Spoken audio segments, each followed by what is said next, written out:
Alright, good afternoon everyone. Welcome to my first game, and as some of you have noticed very well, I am indeed playing on an original NES. The quality for me is really good. Quality for you is kind of shit.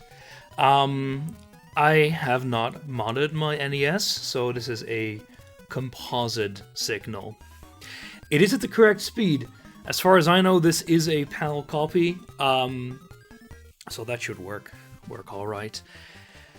We're going to be playing Tiny Toons Adventures, which is part of a pretty big list of Tiny Toons games, some better than others. And this is, it's a Mario clone, you'll see very soon.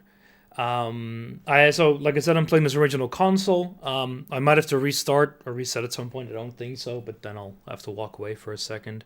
There might be a slight desync from the audio, but you probably won't notice. Let's just hop into it. It's not a very complicated game.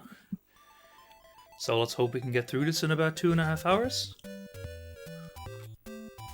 There's 6 worlds to complete. I think each has 4 levels. Pal pleb. For my, I am also going to be playing an SNES as well as a PS1 game, and those will all be on original consoles as well. For those, however, I have S-video cables, so the quality there will be much, much better. In fact, it'll be really good. If you have good quality S-video cables like I do, even an RGB mod will not bring you a ton of improvement. Anyway, so this game is fairly simple. You choose 2 characters at the start, or 1, but you always get the bunny and you get one of these, which you can get by picking up one of those balls. Oh, now I'm being hosted. Wow. I thought I was already before? Anyway. I'll do the quick intro again then. I'm Nitro, been here for a while. Playing on an original NES. Quality's gonna be crummy because I'm playing on a real NES with composite component. Oh, for a while, okay. Should be fine then. But yeah, so for the SNES and the PS1, I've got S-video capture, which works pretty well. The cable was pretty expensive because I got a really good S-video cable. Honestly, hardware for old consoles is a ridiculous deep hole to jump into, and it's horrible most of the time, especially with Nintendo. So to actually get decent quality, I want to actually get 60 carrots here. I've bungled it. I'm not sure I can get that. Oh well. Because right here, we can get an extra life for every 30 carrots we have. I just played the first world. Timer, yes. Forgot about that. I just played the first world a bit to see if everything worked.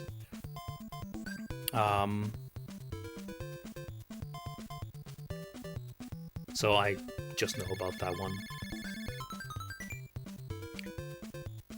You can't watch this. Well, that's a shame. It's not my fault. That composite is such a horrible signal. It looks great on my CRT. For the PS1 game, I will actually be playing with a light gun as well, because I'll be doing Time Crisis. I'm still not entirely sure how I'm going to capture that. I was thinking about actually adding in a camera to capture the nice clicking noise. I'll be turning off voice broadcast for sure to really record those clicks. Maybe I shouldn't read chat while this here. So this is a really weird boss fight. You're actually supposed to avoid her instead of defeating her, which is a bit weird. Anyway, you can see me do it again. So this game, it works basically on the same system that Mario worked, with regards to lives. If you game over, you go back to the start of the world. There is a stage select, which I will be using in case I do not finish today, because as far as I can see, this game does not have any sort of save system. But from what I can see, the scrubs on how long to beat give it about 2 hours, so unless I muck up too much, we should be fine.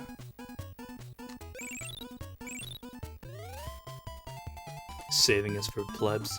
Maybe just from the camera footage, it might have better quality. You're probably not even wrong. You're really better off with emulation. So you're not entirely wrong, but you're also not entirely right. Frankly, I really prefer the original controllers a lot. And depending on the console, there really might not be good alternatives. Funnily enough, for, say, the whatchamacallit, the N64 original controllers are still absolute dog shit, so frankly using third parties for those is better. But for the NES, SNES, a ton of others I really prefer original ones. No, I haven't, that said. But that's also why I know, I double-checked beforehand to see if there was a stage select. And if I couldn't complete it in time, I'd just go to where I was. This is the Mario block, kind of. This is really just a Mario clone. The duck can swim better, and he can flutter a bit. And there's two other characters, and I think those are a little bit better offense-wise.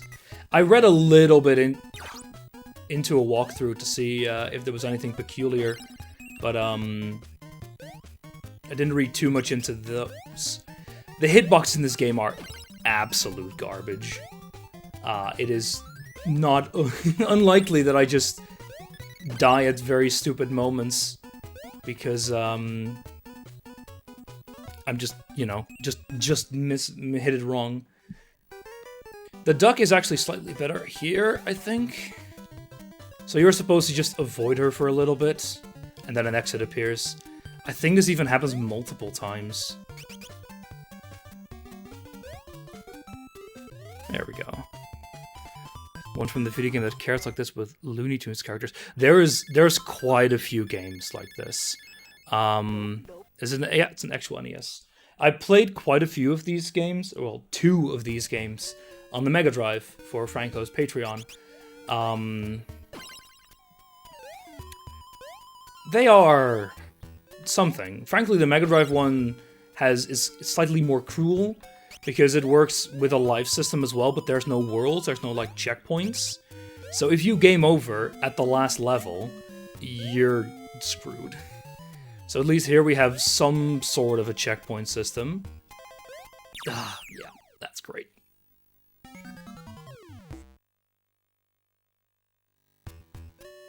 This is probably gonna happen quite a bit. Oh yeah, there's one more thing. For some reason, there's a little... I won't spoil it, but it's a little Easter egg of some sort if you end a world with a multiple... Again? Ugh. If you end the world with a multiple of 11 carrots. I haven't played this game before, as you may be noticing. Controls okay-ish. I'd say it's very similar to Mario, in that it's very... can I take care of you? Thank you. It's very floaty. Don't yet. Enemies, by the way, they do respawn if you go too far off screen. I am not using a modern screen. I am in fact using a CRT. That's why it looks great on my end and looks extremely crummy on yours. Well, that was a good moment to pick up the heart. I think it does have water levels. I'm not entirely sure.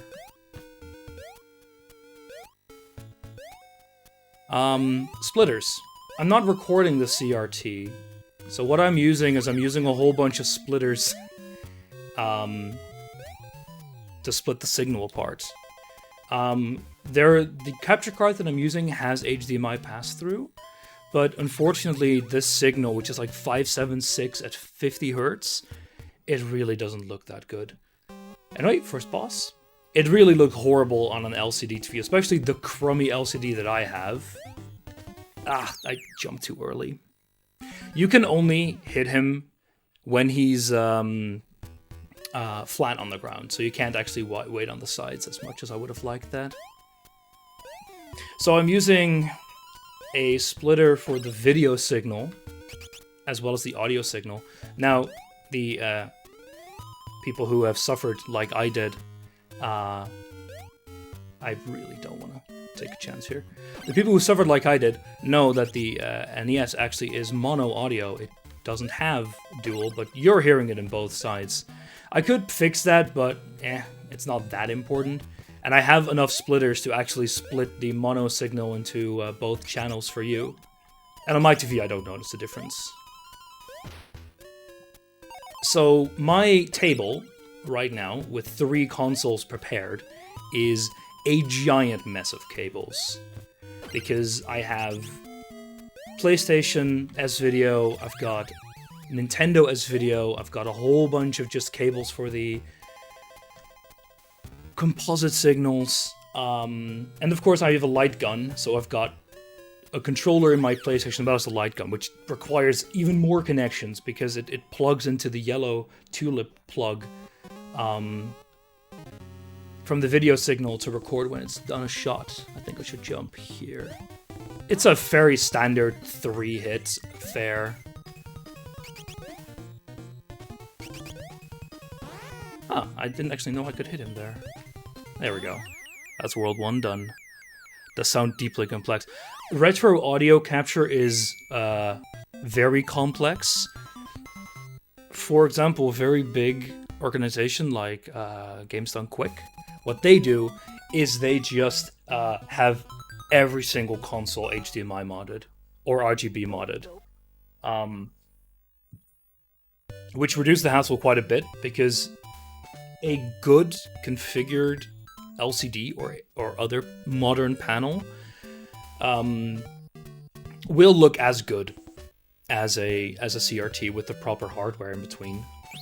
Now, I don't have that hardware because that's pretty expensive. You have FrameMeister, which is a high quality upscaler. I'm not sure if I can jump on these guys. I think I can.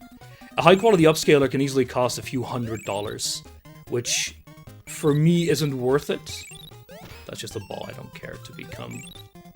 Oh, and then when they shoot, you can jump on them. Okay, that makes sense. Alright, this is already the water level.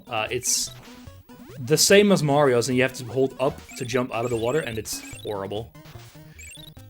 But yeah, those usually use RGB mods or HDMI mods. Now there's a ton more I can go into, but the long and short of it is that the slightly more modern consoles, they have cables which output very high quality signal and thus make for very good upscaling. So you don't need to mod those for, you know, fairly simplistic applications like me, but the NES, and I also have an Atari, they just don't work that well. The open source scan converter is pretty good, but it's a line doubler. But the thing is, okay, now it's time for underwater fun. Even having something as a line doubler can already make the quality look much, much better, because modern systems apply all these weird tricks that make old signals look absolutely horrid.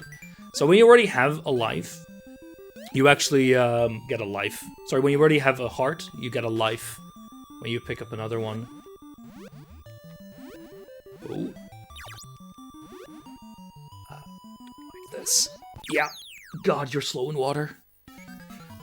I've been working as NES and SNES and being curious what I could sell. So if you have an old LCD TV that if you have an old LCD TV or other similar slightly older modern TV, you probably have just analog inputs. I have that as well. It'll look horrible. The solutions are finding a good quality cable. This can depend on the console. Like I said, an NES will just never look good on newer hardware without extra care. But if you take something like the open source scan converter, it can look a whole lot better. And there's a few... Oh boy, I think... Yeah, so there's this B attack which you can use, and I should have done it a bit earlier there. This control is absolutely horrid, by the way, as you would expect from most underwater levels. Thankfully, we do have the early heart, so that makes me happy. So joy that different versions of, say, the SNES. Yeah, there's so many weird things with hardware, especially because the numerous amount of hardware revisions make everything much more complicated. Like, the NES is okay, because you either have a PAL or an NTSC one. But say the Mega Drive, I've got a Mega Drive 2, which means that I need different hardware compared to a Mega Drive 1, or a Mega Drive 3, or any of the other, like, half-dozen versions that were released in the meantime. Okay. Oh, I don't like that. And it becomes a big, big mess. And I have spent way too much bloody time looking into this to figure out what I need, because almost every single console I own, I can stream. Currently, the only one I can't is the Atari, because it actually uses RF, which is the old thing you plug into, like, your video's TV signal monitor, instead of, like, an actual input. And the quality of that is absolutely awful. Yeah, an Atari 2600. So I think you actually have much, much better water speed. Yeah, an RF modulator. So you can actually... The thing is, RF is just audio and video in a single cable instead of 2 or 3. So it's actually extremely easily moddable with a soldering iron. I just haven't gotten around to it yet. This also is a part because the games look horrible. As you might imagine. But it's still fun to play those really, really old versions of, say, Pac-Man. Ooh. I do not know where I'm going. Can we have a heart? So that makes me happy at least. Where are we? Oh. Okay, we just got one, but that's okay. Oh, okay, good. There we go, that's the exit. Channel 3 or Channel 4? Yep. Okay, so this is another one of these levels with her, so we just have to avoid her. Does she jump up? I don't know, and I don't want to find out. Okay, there's the exit. Okay, how do I actually get under there? Ah, nope. Okay, so the life doesn't count, so now we can do that whole water level again. Oh no. She sent us back all the way to the start of the world. That is actually horrible. This is horrible. In the other level, she stopped after a little bit. Hey there, Urk. Oh yes, I expect a lot of jank with this game.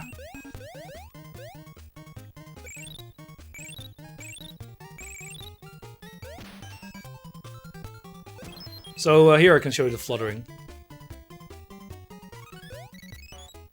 Ah, bollocks.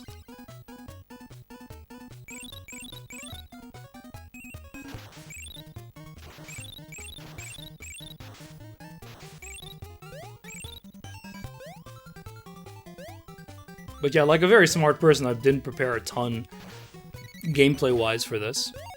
I want to see if I can get to 88. And that's 98. Okay, we just need to get to 99. Because if you get to a multiple of 11, you get a nice little bonus when you finish a world.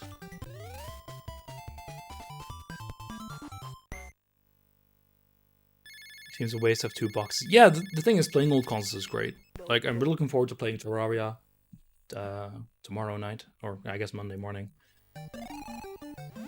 That's gonna be really fun.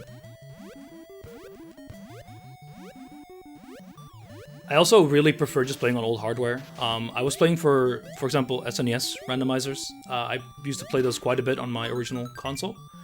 Until I realized that, wait a minute, the randomizers are only done on NTSC ROMs, and I'm playing on a PAL console, which means that I was always 20% slower than the other people in the community, and I couldn't stand that. So, I then played Emily, but now I actually own an NTSC console, so I can do that again. No more 20% slower. It's for Terranigma, not Terraria. Did I say Terraria? Oh, I meant Terranigma, of course. But yeah, I've spent a ton of time reading into hardware, and it's very interesting, especially with some of the stuff Nintendo did. Yeah, I don't know why I said Terraria. Is your home made entirely of old consoles? I'm pretty sure my old hardware takes up more space than, say, my clothing does. I have too much. I have made a few forays into reducing it, though. Oh, what? I didn't want to move forward there. Great. Well, let's go try. Well, it doesn't matter, actually, because if we get hit by her, we die anyway. Yeah, I own a ton of consoles. Far too much, really. Okay, did the level spawn already? No. So, when do you stop? I'm kind of scared to find out because I really don't want to redo everything. Can I fall through this, I wonder? I don't think I can, actually. Okay, there we go.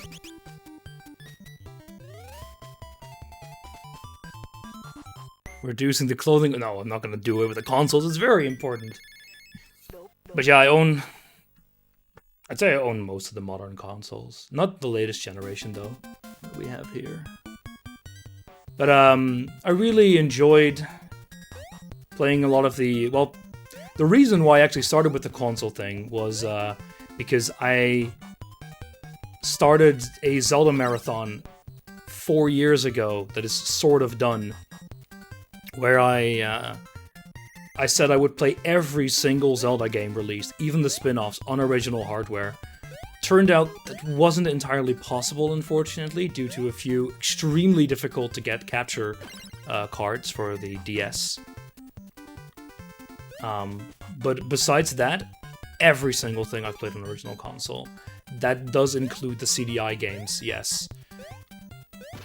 And I have lost more sanity than I'm willing to admit when playing those.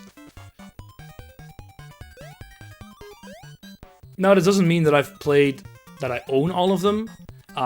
Some of the games are very difficult to get. Some of them are impossible to get, especially the Satellaview SNES titles, which were streamed via the... I'm not sure which network it was, but they were streamed only in Japan. So, yeah, I can't play those without the flashcards that I have, but still did it on original console. Oop. There we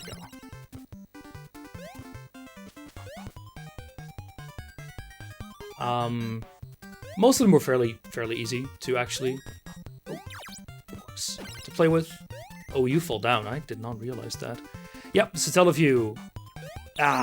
Short hops. I need the king of short hops here. The audio is yeah, you're right. The audio wasn't really captured. The thing is that the soundtrack they used for that was actually So the thing is, the SNES supports pretty high fidelity audio playback. It was never actually possible to put that on the cartridges because it didn't have the space. So they streamed the audio for these Satellaview games. However, oh come on. However, people have converted the orchestral soundtrack into special files that you can use to play. So it is actually possible to play on an emulator, or if you have a very expensive flash card, to play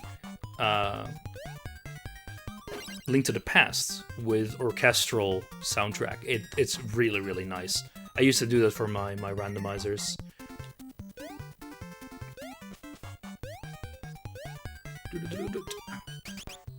The issue was, Jake, is that the DS I own is crappy, and I have a 3DS that you can actually software mod to stream from. So no actual capture hardware required, which is insanely expensive. Oh, that's not what I wanted. Actually, might be alright for the short hops, but I don't think so. Which made it possible to stream the 3DS titles that I played without actually hard modding my 3DS, which I prefer not to do. Unfortunately, the software required shuts down when you're playing a DS game because it actually shuts down the 3DS subsystems completely when playing a 3DS game. Sorry, a DS game on the 3DS, which unfortunately included the software for streaming it. As far as I know, there's no real, at least the time I was checking, there was no real easy way to do it for a normal DS. Besides either buying a hard modded one, which is about... drop my jump input. It's about 300 to 400 euros to buy... Oh, that's finicky. Actually streaming from an actual 3DS? Yes, I have a... You needed a new 3DS XL. Or sorry, just a new 3DS, not an XL one per se. But, yeah, using a new 3DS, you can stream without any hardware modification. It's a pain to do, but once you've set it up, you've done it.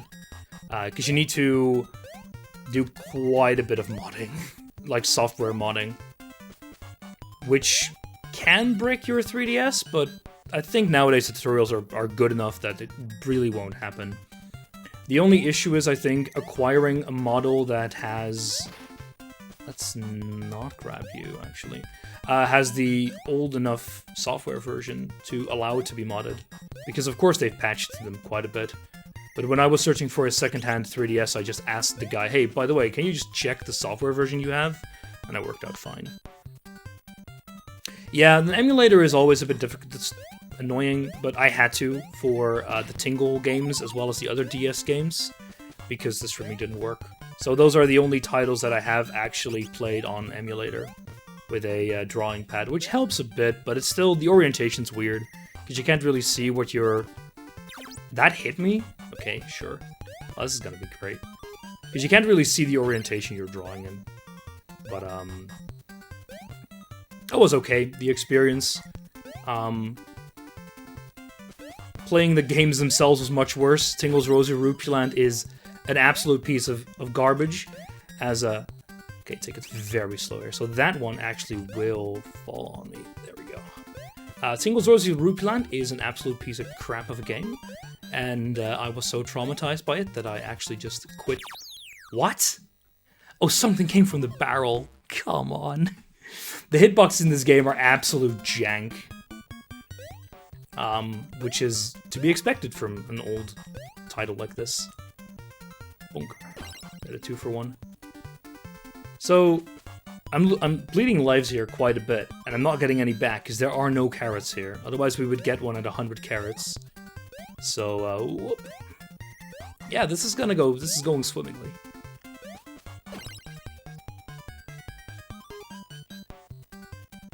But we'll only be sent back to the start of the world if we die here, instead of the start of the whole game.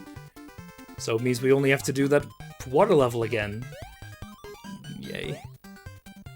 Yeah, just drop down on your head. But yeah, console streaming is weird.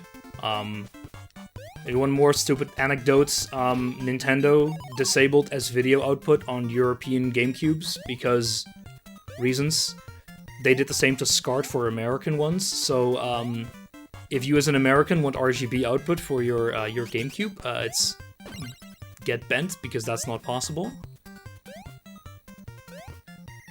And for Europeans, using the very easy to acquire S-video standard is not possible. Which is very annoying, because I actually don't have a good way of capturing SCART signals, which is very good. It's RGB, but there just isn't a really good way to capture that. Okay, so we're just not gonna jump on. There we go. Exit. Ooh. So for GameCube, I actually bought an HDMI adapter.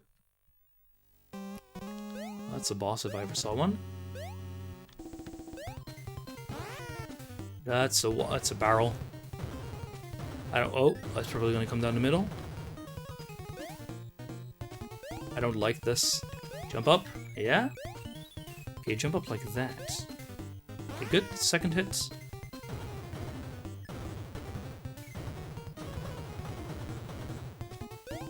There we go. Off screen even. God, I'm good. And that's World 2 done. But, the capturing adventure for everything is fun. I actually have a decent way to capture N64, but, the moment that I realized the controller I had to play with, I just ditched that and played them on the GameCube. Because all the N64 games were re-released for the GameCube pretty much immediately after. I think I'm gonna try one of the other ones, show them off. All SNES versions have RGB, apart from the Super Famicom JP. Yeah, that's why I really like it, because it means that my S-video output is really crisp. Are these our carrots? I think so. Which you'll see Monday morning, CST. It'll be midnight Europe on Saturday.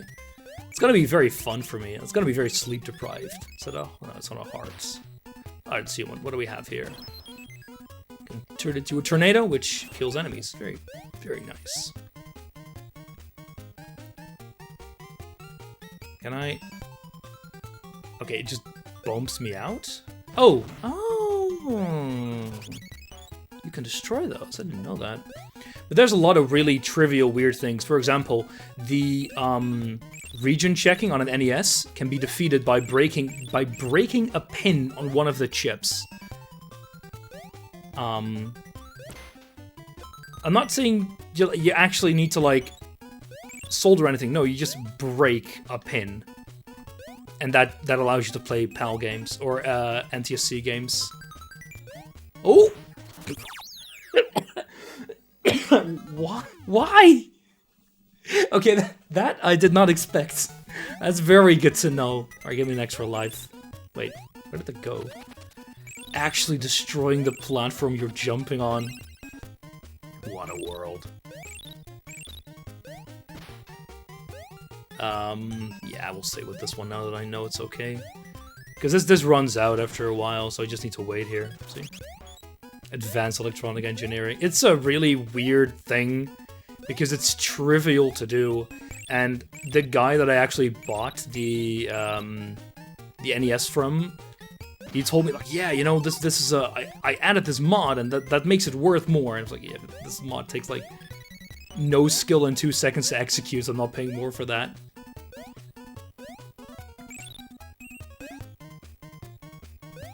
timed? Yep. Those are... That's cruel. Whoop.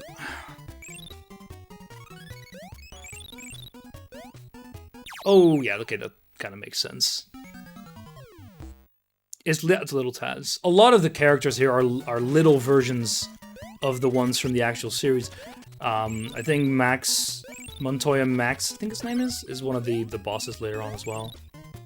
He was very briefly there in the intro cutscene. Is that Sonic? No.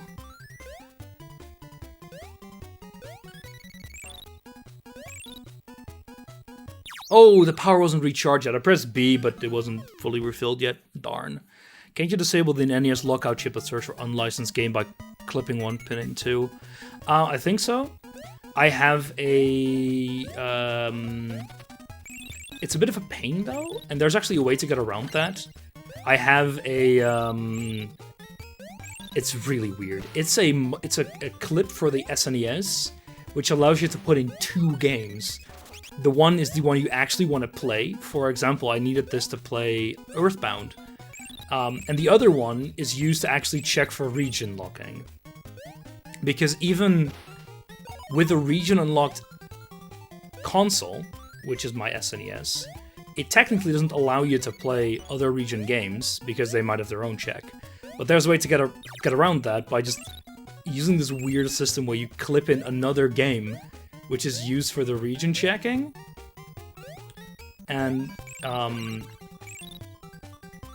yeah, this allows you to play,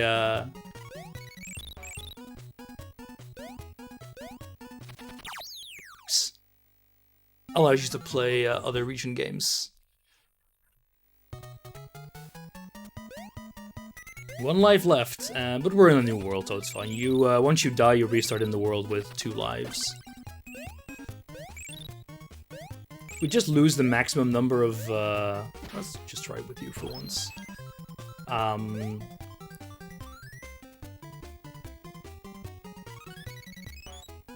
So can you, like, crawl under this? Or can you just not even, like... Oh, maybe you just do. I wonder if I can do, like... No. So you actually have to grab the... But... What if you can't get past this? Oh well. Yeah, the hot swapping is something that was done for ages. My PS1 is modded, so I don't need to do that. Most of my... I would say almost all of the consoles that I own are either soft or hard modded. I soft modded my PS2, my PS3, my PS1 is hard modded, my NES is hard modded. Got a flash card for the Game Boy. I got a flash card for my GameCube, for my SNES. Don't have one for... Oh. Ah, fudge. Don't have one for my NES yet. I do want to grab one. Yeah, we're bleeding lives a little bit too hard here, but this is finicky platforming and crummy hitboxes, so... I expect the rest of the game to basically go a bit like this. Nintendo hates it with this one weird trick. But yeah, there's a lot of various methods. For my GameCube, the one I really like is I have a just an SD card plugged into the save game slot, which just allows me to load games from SD cards. It's a bit weird because you use another program to load Swiss, which is a homebrew software package. And then you can use that to load my backups, because obviously I do not condone... Oh, come on. Do not condone illegally pirating games as a retro aficionado. But this is a genuine copy. And I have a genuine copy for Terra Enigma as well. Don't have one for...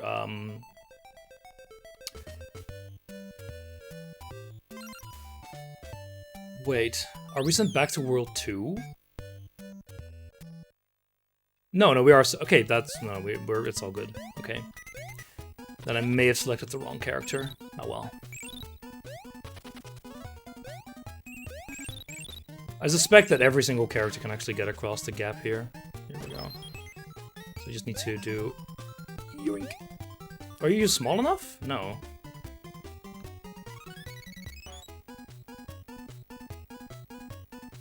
Okay, this is really weird.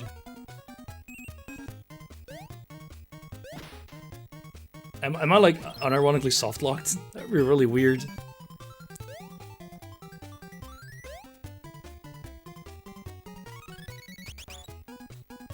What? Okay, there we go. That's a bit finicky, but it works.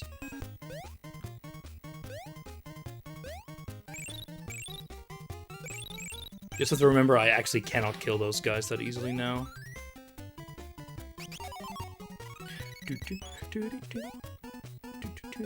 Whoop, there we go.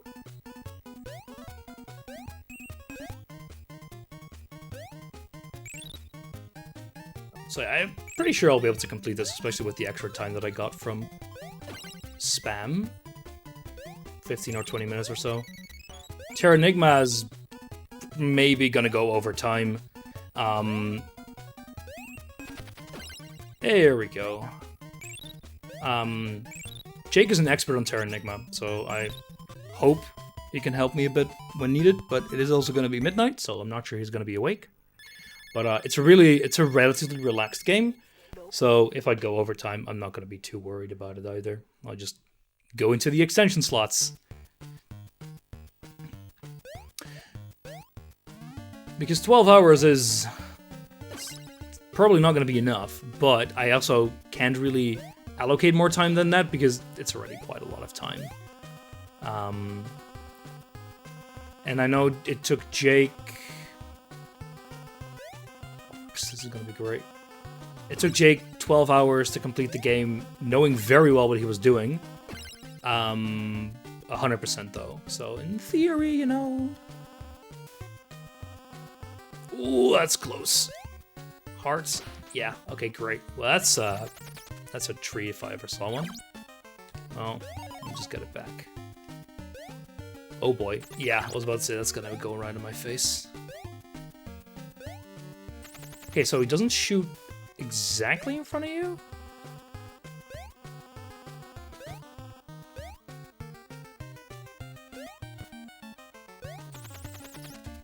Okay, that's a door. I'm not sure if it's... No, that's a door for extra lives. We don't have enough, though. Bah. It's a ball. I don't really need it. Oof. This is really dumb. Okay, there's the exit.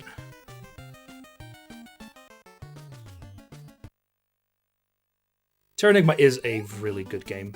I'm very much looking forward to playing it. Oh?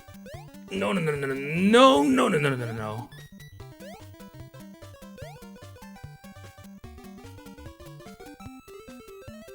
Oh, there's just an exit there. Oh, that's easy. I don't know if it was there at the start. How about you try answering it without me asking it? Why have I joined this marathon? Is that the question? I haven't been able to watch that much, unfortunately. It's a retro marathon. I have too many retro consoles, and I very much enjoy playing them. That's the question why I joined. Why did I do 3 of the games? I just really like playing them in general. Originally I was kind of planning on maybe doing a Zelda game or so, or doing Thrilla Safari for the T. Unfortunately, Jake vetoed my 80% run. I don't know why. That's okay. That jump is really finicky. But if I game over here, oh, I go back to the start. Well, that's not that bad. Oh. Nice. Terranigma I chose because Legend of Zelda was blocked, surprisingly. And Terranigma is a game that I've been meaning to play completely for a while. And never did really get around to it. So, and I know Jake really liked it, so it was a good fit. Can I, like, trigger you already? Yes. I would say you do fall down. I didn't know the curve. Now I do. Anyway, we can go do that again. The last game, Time Crisis, is... Well, I won't say it's a no-brainer, but, that was the game originally filled in by Jake, I think. and I really like light gun games. It's one of the main reasons that I actually got a CRT TV to play Duck Hunt first, because it doesn't even work on the it doesn't even work on LCD TVs. I can explain why in a second, but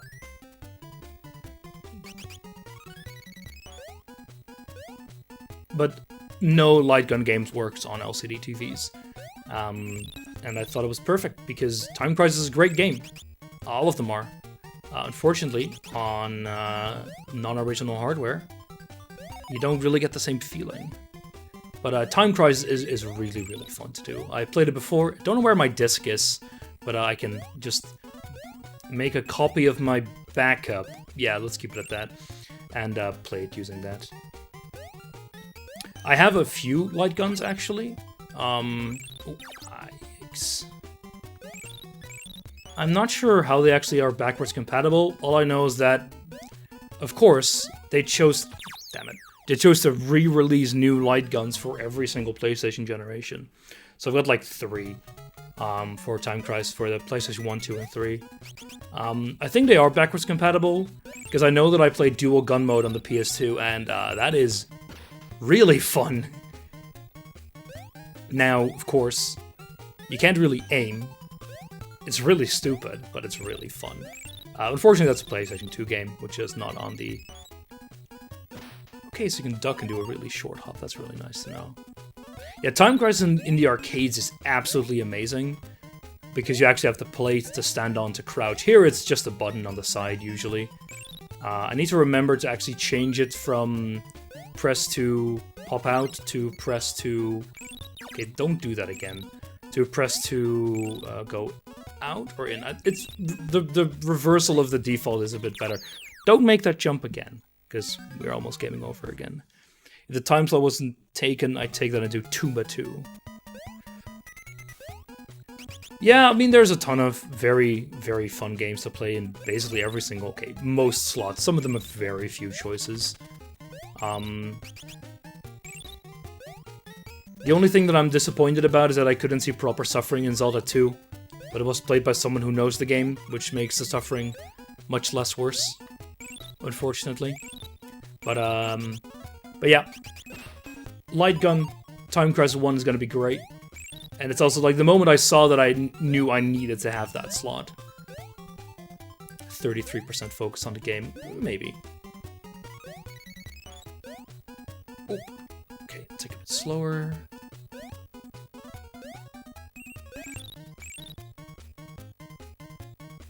Okay, here I need to watch out, because this is where I died twice already.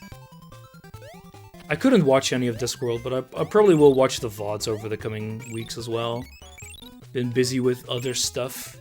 I was in Germany for a while, so I had to do some catch-up with things. I'm not sure if not just talking to himself or telling me not to make the mistakes. It's both.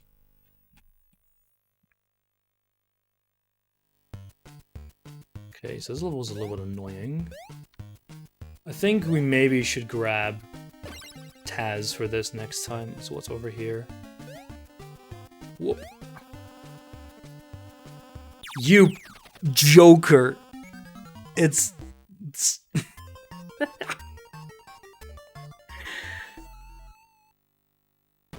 right down the hole.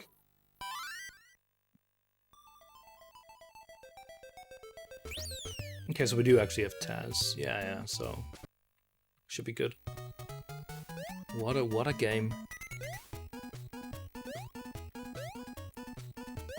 Spam was doing worms and Red Alert. Couldn't see any of the worms, but the Red Alert was pretty fun.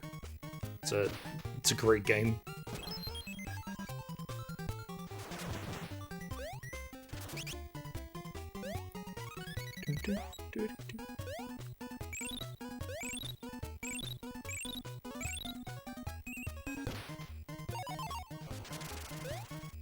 Okay, watch out.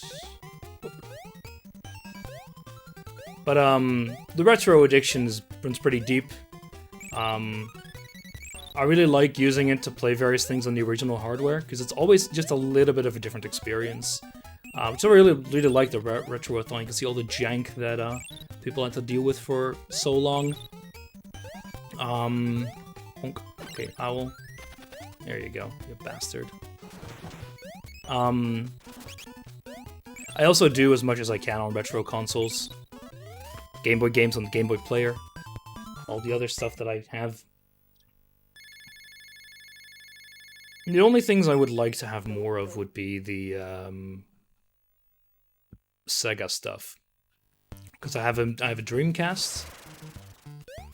Oh, I have a Dreamcast and I have a Mega Drive, and that's it. Okay, I'm gonna wait for the power to recharge because I want to go through here. Whoop. I probably could have made it through. Oh, that's the life. So, because we already have a health, we get an extra life. Very useful, because, well... Oop. This was finicky at the end, yeah. We're not done yet. Ah! Yeah, darn.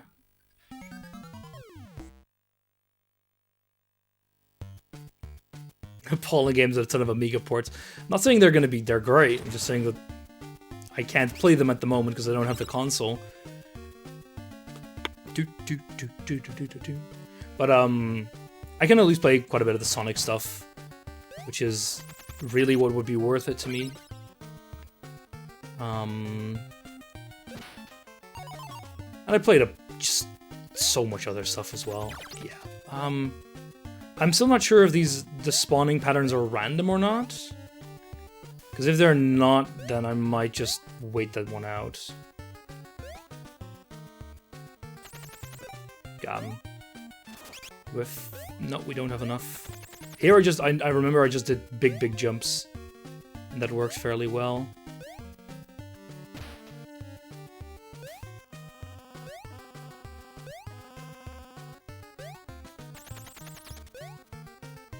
There we go. Exit again. I feel you there. I cannot imagine playing Sword of Sword on the original hardware. Surely you enjoyed Landstalker is certainly a game. That's about how I will classify it.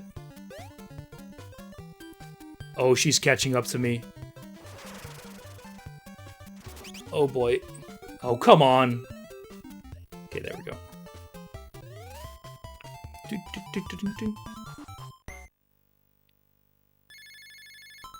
If it becomes really bad, I can always use level select, but for now, if I die, we'll have to suffer through it again. Time for underground fun again. Yeah, I think just taking it slow here is probably just the best bet.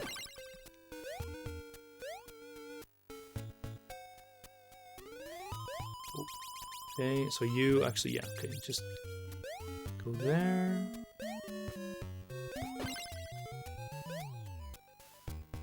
The green is completed runs, right?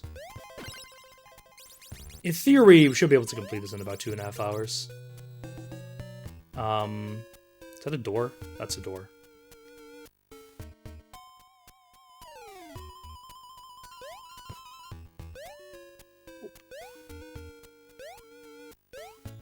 If possible, I would like to complete it. Same with Time Crisis. I don't fully recall the end of Time Crisis. If I recall correctly, it's a rather broad, I won't say broad game, but there's just a lot of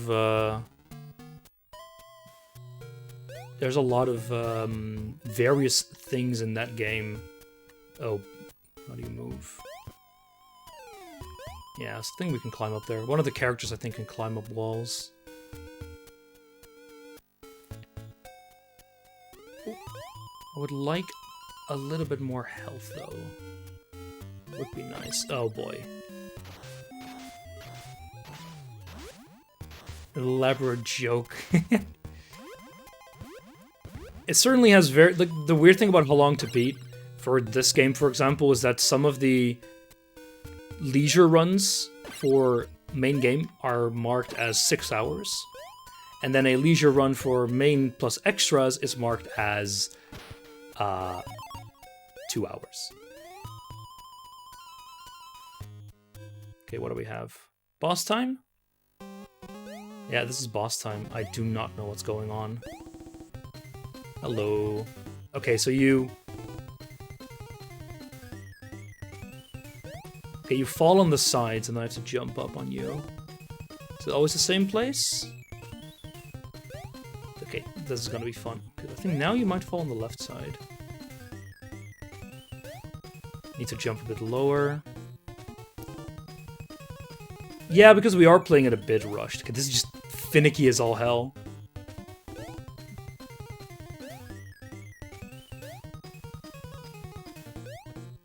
We do actually have a time... Ooh. Okay, good to know. We do have a time limit, actually.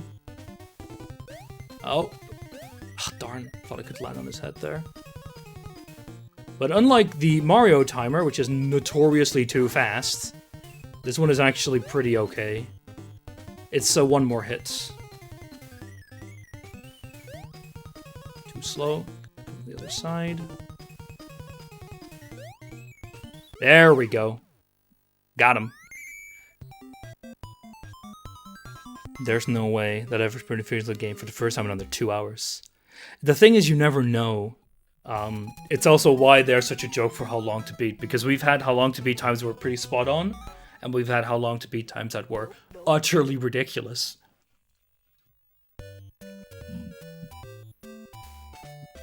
Oh, I think I actually know why it says 3-3. I actually tested the stage select a bit, and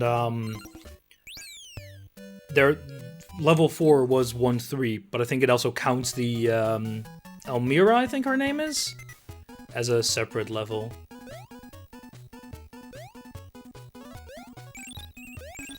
In Tiny Toons Buster's Adventures, there was actually a level as well where you had to run away from her, and it was absolutely horrible because it was extremely difficult, and I'm pretty sure that...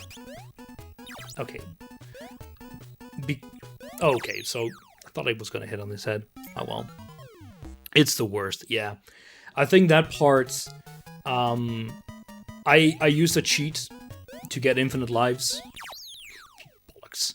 Because I really, really don't care to do that 100 times. Because if you game over in that game, like I've mentioned a bit earlier, you have to redo the entire game. The entire game. We've got a checkpoint though, so if I game over here, it's okay. Yeah, so you have to like redo the entire game, and that's a bit much for me. Like most of the orange player picks gosh darn JRPGs. I mean, I'm gonna be playing Terranigma, basically blind.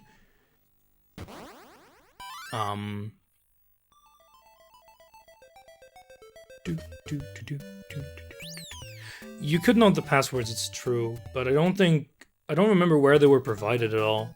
In the sports game you had passwords. I think this one is going to be trial and error, just learning, okay, where is like everything going to come out of the windows? Because they don't come out of all the empty windows.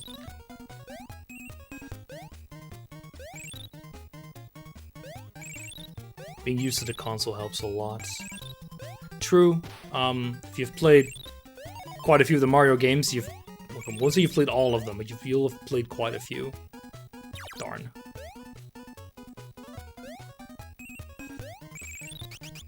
Another life? Probably not. Probably a ball, yeah. Not until I know what's coming. Which, oh no. Okay, do you throw directly at me. Ah, I thought I did a short hop there, but no. JP's like, Pepsi Man. ActRaiser is really nice.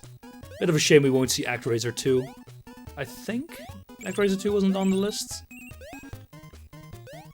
Man, that game was good. But I guess we've seen it all to death. The funny thing about ActRaiser was that especially afterwards, when Jake did his rerun, it was so much faster. Because that really is a game where knowing what's gonna happen matters so much. Like, knowing what magic to use for a boss can turn it from frustrating to...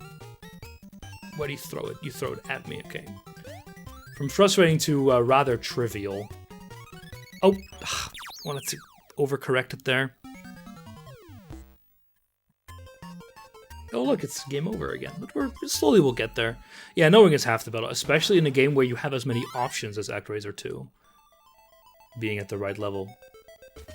Very much wasn't an easy game. Still the case, yeah, of course. But I think the thing with Mario or a game like this is that it's trial and error because you don't have that many options, like movement-wise and gameplay-wise. Whereas in ActRaiser 2, just the various magics and all the various ways of attacking make it so much more varied of a game. And I think ActRaiser 2 especially is a game that is just so satisfying if you get it right. It's fantastic. The title is a bit wonky at moments, but in retrospect it's great. It's a bit unfortunate that it doesn't work on my flash card, because I got the cheap version. Okay, let's try to not overcorrect this time. There, we even killed the dog. Good stuff. I think it's gonna happen again. Whoop. Oh! Nope. Pac-Man not a JRPG. Of course, any game from Japan is a JRPG, because you're supposed to roleplay as the main character, so... Fair enough. Yeah, not enough correction there, that's true. Whoop. The air movement in this game isn't horrible, I'd say it's just a little bit... different. Oink.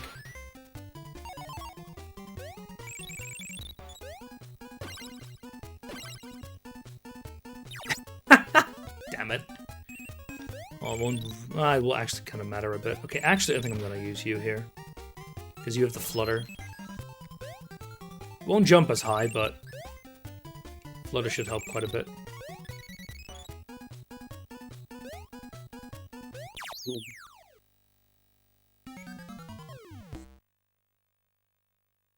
God, I love it.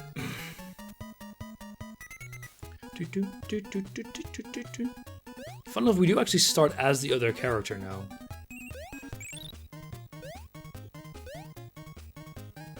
What I really want to do is show you the secret-ish.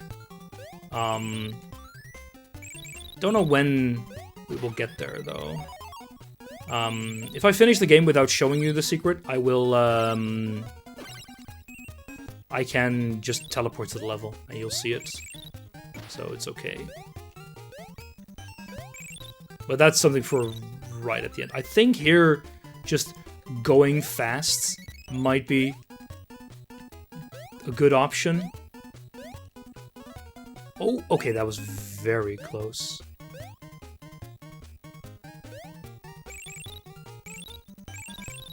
There we go.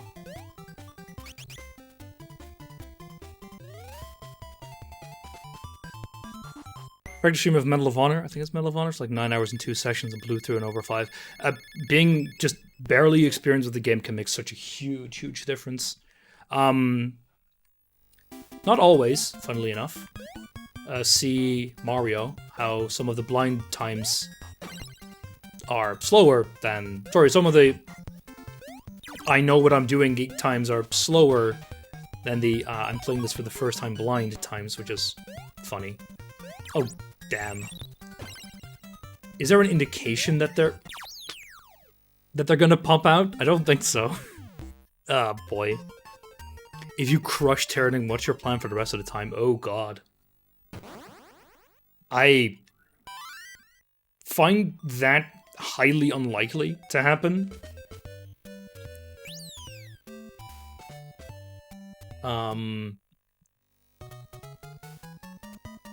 If it does, I don't know. I haven't thought about that at all.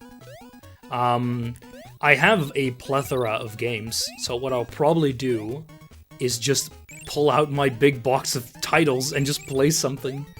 I've got a big box under my bed with all my retro titles, and I have the... Darn. I don't have my SNES hooked up now, for obvious reasons.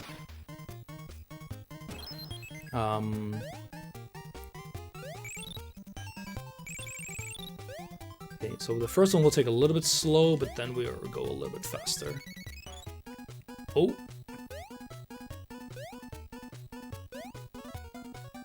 Ah, darn! Thought it was gonna be just a little bit faster.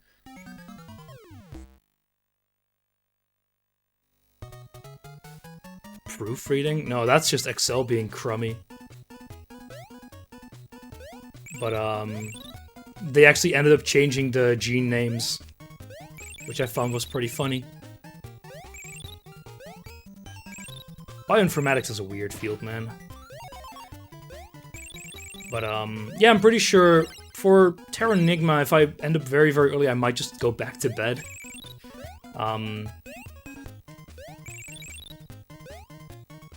But I'll probably be able to fill the time. Maybe I'll just do a, maybe I'll do a randomizer, actually. That sounds like a pretty good idea, actually, for the SNES.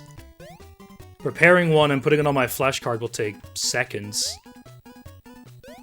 In theory, I can even hook up my NTSC SNES without any hassle, because it's just switching the cables around. I think I'll do that. Should be fun.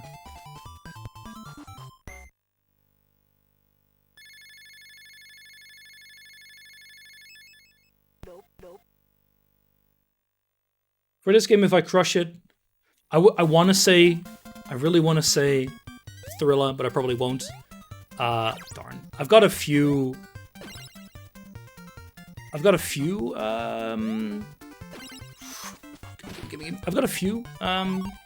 words. Maybe do Mega Man. Maybe Galaga. I've got quite a few NES titles just lying around. Ugh. Okay.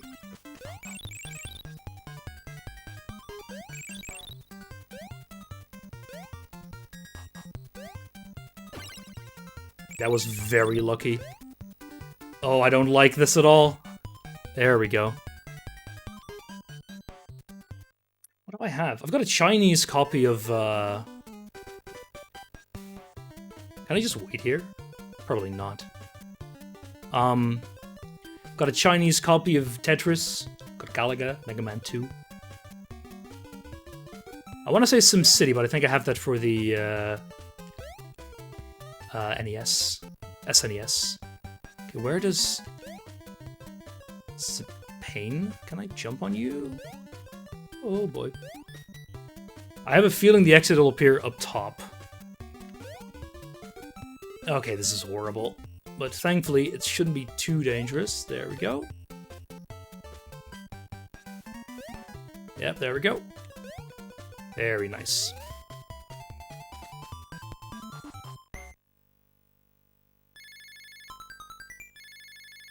Have you any obscure games you could show off? Probably? I can't, on the top of my head, recall every single game that I have, because I've got quite a few. Oh, oh no, I can't jump. Oop. For a second, I kind of hoped I could jump through them, but I can't. Okay, you can do that. That is always a little bit interesting. If you can do the jump off a platform and still turn the other way. But yeah, so for actual titles, I don't have a ton, because for most of my consoles I actually just use flashcards, because surprisingly, some of the old games are rather difficult to get, and thus it's a lot cheaper to just get a flashcard. I don't like what you're doing. What do you do? What are you doing? What are you doing? Will you go back up? I don't know. Will you appear from up top? No, you won't. Oh, that was closer than I would have liked.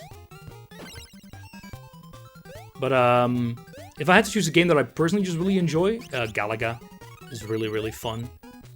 Quite a few of the NES titles that I have are just really good. Bloop. Okay, just wait for you to jump up again. I'm just gonna make this fairly slow. I have enough lives for it to be rather safe, but I'd still rather not take any chances. I think this is the first enemy that I've seen that actually walks off of ledges. What do we have here? There must be something here, right? Get bootleg copies of NES games from the card at Center City. Like I said, I do have a few bootleg copies. Some NES PAL exclusives. No. Alright, boss. We're finding Donkey Kong. Okay, so I can jump through that. What are you gonna do? Oh, bollocks. Well, that was quick. I think you were a ball, right? I really would like some health. So this wasn't particularly difficult to get through, just slow. And that was horrible. But,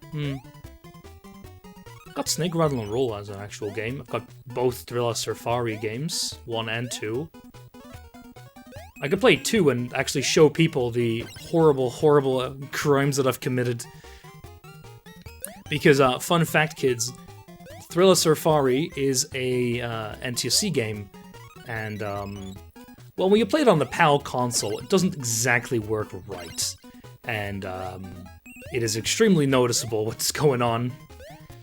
Besides the fact that, of course, it just runs a cool 20% slower. Which is where the joke actually came from, about me playing games 20% slower, for the people who don't know.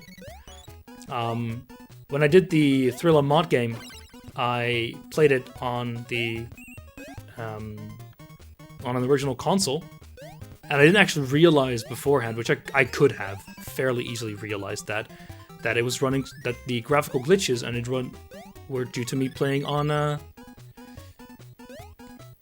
the wrong console. Whoop, can I get up there? I think there's a life up there, but no, well. The joke stayed, the sword didn't. Well, that's what you get for not checking what's on your clipboard. Okay, so stuff is gonna fall down. It's like on my location. Oh, I can't jump. Oh, it's one of those. Okay, so, if he lands, and you're standing on the ground, you can't jump. Probably, if that's the clip that I'm thinking about. For hindsight, it was really funny. Just, you know, not on the moment. Oh. Ooh, that could have ended a lot worse. That clip was very nice to use in the Ocarina of Time randomizer. Very, very applicable.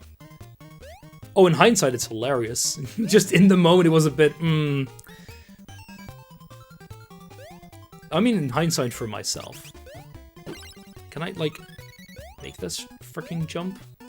So if I lose once more, I have to do that whole bit before as well again. I really don't want to do that.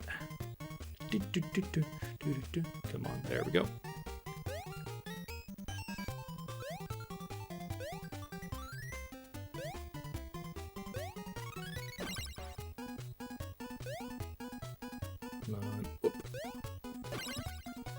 I have been asked a few times if there are any games that I would like, mod games that I would do to get the sword back. Nothing really at the moment. There were a few that I wouldn't have minded doing, but they were either destroyed. Well, okay, they were destroyed, full stop. Block and Factorio. And there haven't been really any ones added for a while. And, oh, I'm surprised it didn't hit me.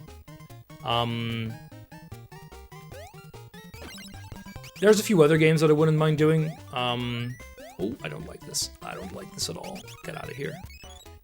Thank you. UN Squadron's pretty fun. And Jekyll and Hyde is horrible, but it's one of those old NES titles that is just rather clinical once you know what to do. Oh. Yeah, no, I fully understand. Whoop, because they are getting cleared a bit, which is good. Damn it, I really want to know what's up there. No, I think I need the other creature for that. Alright, let's try the boss again. Last time as well.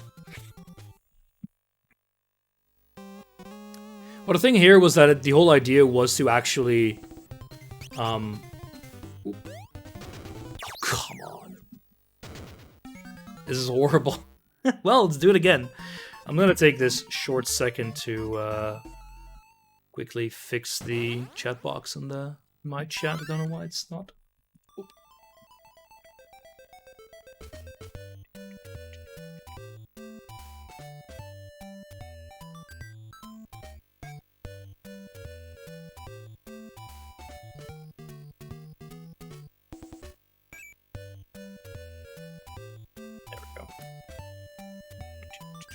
Yeah, don't worry.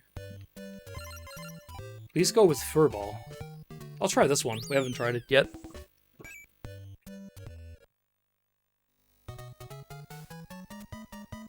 Might be a little bit annoying here, but we'll see.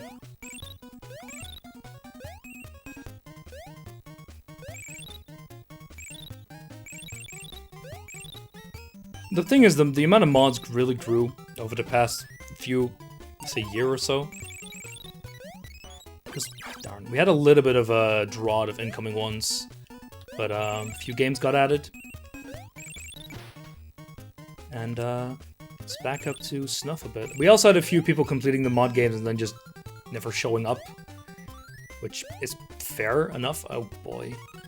Oh, yeah. Darn. So, I think this game has 6 worlds. We're at World 4, with about an hour to go. So we're going okay schedule-wise, but... Oh. Ugh. You gotta keep the pace up, which doesn't help if you keep dying.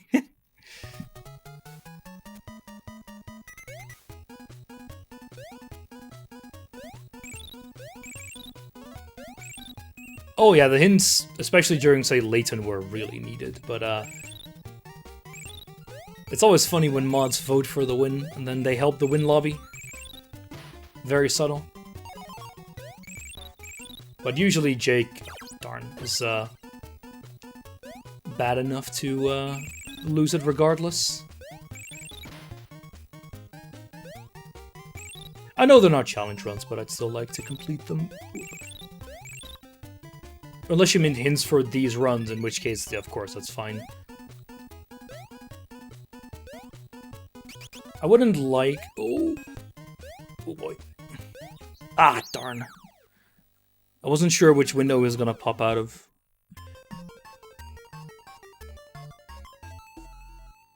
For Time Crisis in this game, hints aren't really needed or useful. For Terra Enigma, they will be.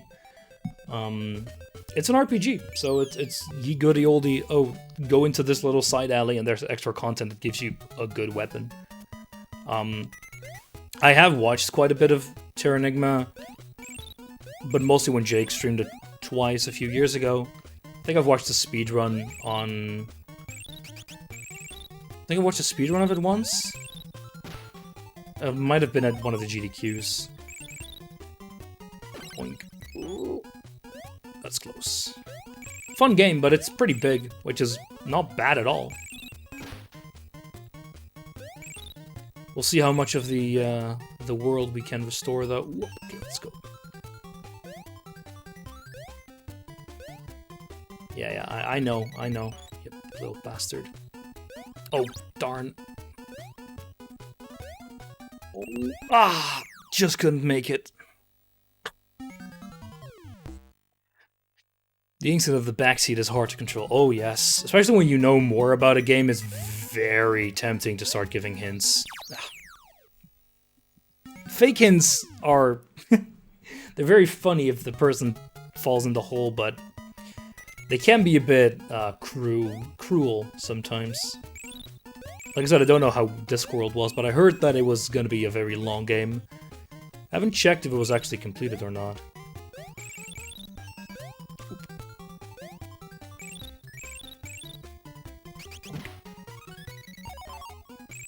But for Terra Enigma, I'll probably go semi-fast. The game has a lot of charm, and I don't want it to get lost when I just rush through it all.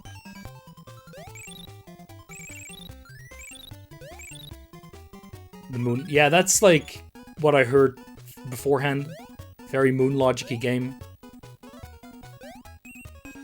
Which is not... Okay, I think, yeah, you're there. I'm not sure if I can get this guy off screen. Oh, okay, quick. There we go. Still, no lives. So this is gonna be great.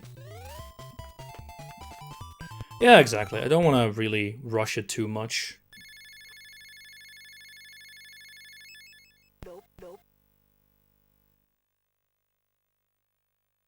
For Time Crisis, there really is no rushing to be done at all. It's, shoot things. Especially compared to the... Oh, that was... It's live right there, and then we game overed. Nice. Needed a knife to cut open the net. Yeah. I'm sure you had to use, what, the sharpened edge of a shell, which you have to sharpen using, I don't know, a stone. Which you find in a deep dark corner somewhere.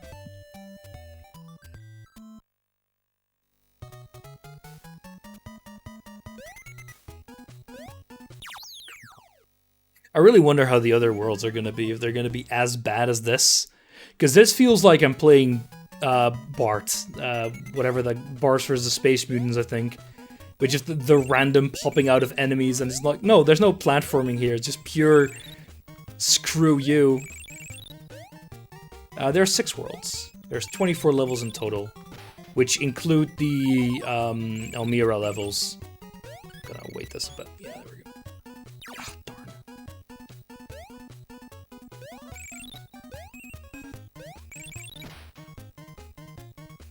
So 6 worlds, 3 levels each, and a mini boss and a boss. And we got through the boss here, I just don't know how to defeat it. Ah, darn, yeah.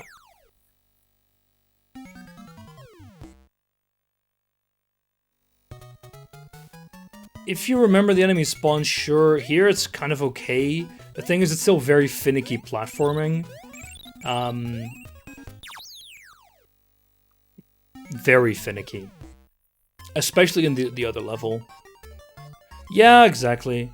The thing is, I kind of want to try that character for the last level, but I'll try this one again. Because I think that guy can climb up walls, and I think you need that in the final section to get to whatever is there. Especially because, as far as I can see, there are no extra lives. Which I kinda need, especially for the boss, if I wanna get anywhere.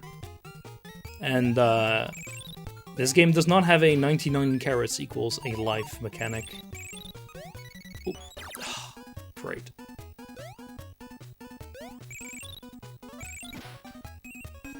Okay, let's try and fly.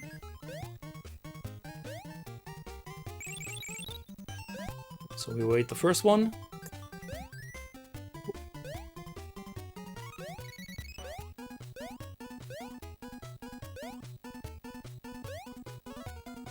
There we go.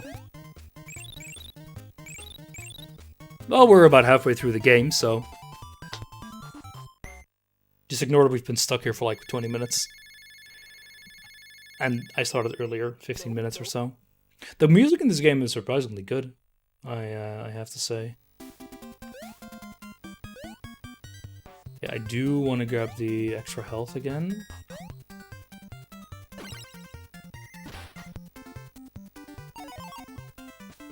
Oh, come on.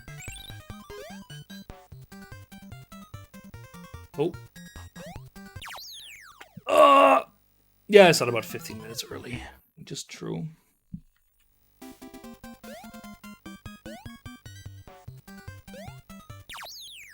Okay, so this level looks kind of the same everywhere. So remembering where everyone is gonna pop out is gonna be a pain and a half.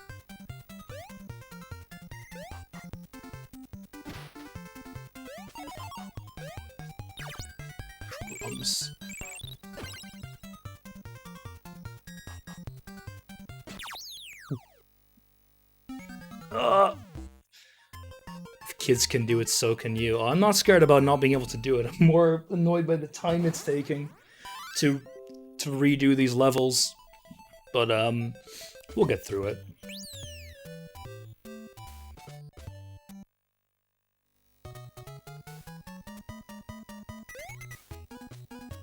Because I'm pretty sure the one time that I got through that level, 90% of it was just, oh, I'm I'm just running through and getting lucky. Yeah, exactly. It's if you go high, they can just pop out and whack you. If you go low, you get whacked by the cans, because they come out of some and not out of all. But that's just complaining. I just need to get good.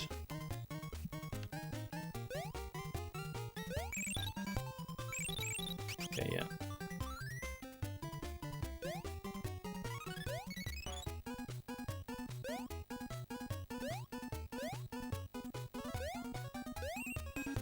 Okay.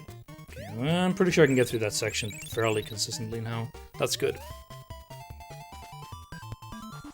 The super thing here I would rather have, don't remember his name, Bugs, I guess. Just for the higher jump. But I think it's just going to be a bit of learning where everything is.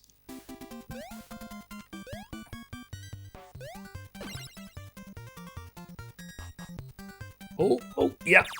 Ah, I got stuck there. Buster Bunny, that's the one. I got stuck there.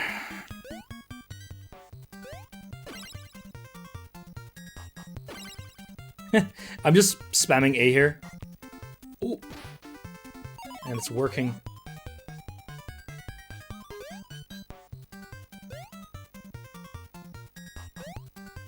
That's rude. Oh, that's...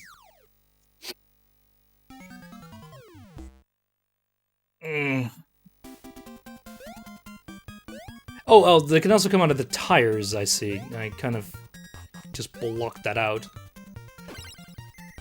Bonk. Is this really just gonna be trial and error o'clock? I really don't. Whoa, boy. Oh.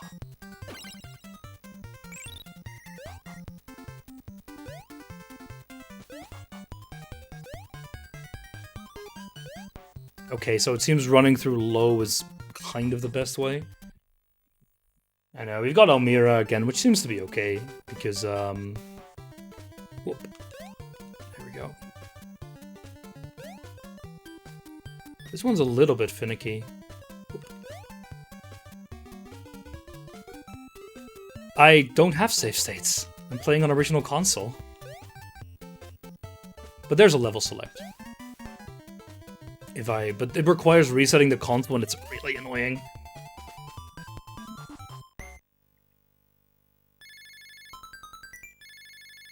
It's funny because some flashcards actually support save states on console. My Mega Drive did, and it's how I completed. Ooh, I want to say maybe other guy would be better. Okay, we do actually have an extra life, which is nice. So like the Mega Drive one had an actual save state built in. This one doesn't, because it's original hardware, obviously. But yeah, you can do a stage select, but it's extremely finicky. Like, even knowing the code, sometimes it still took me 4 or 5 tries to even get into it. Yeah, I'm playing on original cartridge. Yeah, you're right, because flashcards, the one for the NES... I think the more expensive ones do support save states. I was fairly happy with that decision for the Mega Drive one. It ended up helping quite a bit with the Tiny Toons games for the Mega Drive, actually. Because that game did not have a good checkpoint mechanic. Ooh, that was close. But I think playing on original hardware helps with the controller. I'd say the NES controls that I have are pretty good, so I can't really complain. Alright, we're back here. No, not all of the EverDrive ones do that. Okay. So you jump. Okay, so he doesn't appear where you start. He lets it fall down. I'm gonna try with you, yeah. He does it where you... And you do the peak of your... Well, where you would have the peak of your jump. God, that's horrible. For the NES Famicom. I don't have one for the NES Famicom. Could be that you're right. It's been a while since I've looked into that. But I have a very, very cheap version for the SNES. Because, I'll mention that really shortly. I can't actually play ActRaiser 2 on my flash card. The reason why is that the SNES cartridges very often had extra chips in them. The most basic of which is called the DSP, which is required for things like Mode 8 and a few other features, where you had screen scrolling effects, and my cartridge will just freeze if you don't have it. This is required in quite a few games. And amongst them is ActRaiser. Like, the moment that you... If you recall, when you select a level, you do that rotating effect to go into it. That doesn't work, and it freezes up. Now, the EverDrive one that I have has a place for it where you can put in the DSP chip, but it doesn't come included with the one that I have. The very expensive one, which they renamed recently, so I don't recall what the new name is, to emulate the dozen or so chips that were actually used, they just have a what's the word for it again?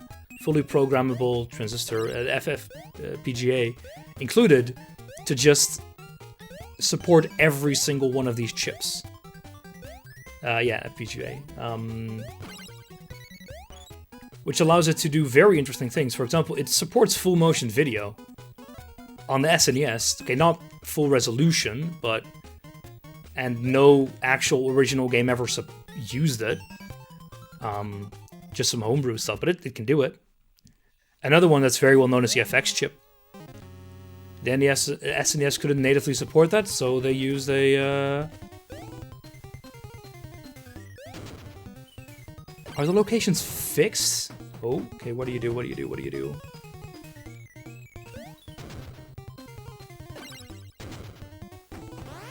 Okay.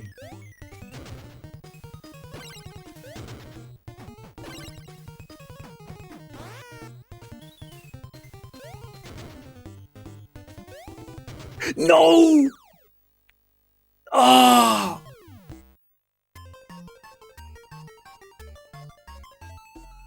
Damn it.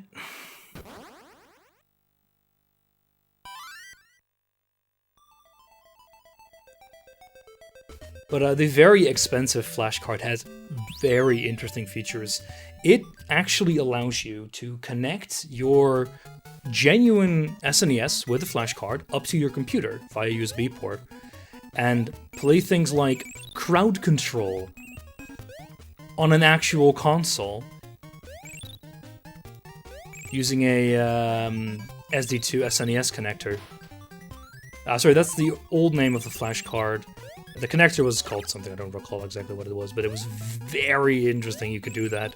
And there were a few other features like that that you can do with it. The flash card, unfortunately, is 200 euros. However, it does support a ton of things. It's basically the one that allows you to have save states, a ton of custom stuff. It really has so many features, and it's what's usually used by the ROM hacking community, as well as a few other, speedrunners to actually have save states and allow you to practice on real hardware. But I find it very funny because it also allows you to do things like tracking for randomizers. You can like hook up an auto tracker to your console, so it automatically marks things you've found and stuff like that. It's really, really interesting, the stuff that people figured out to do with it.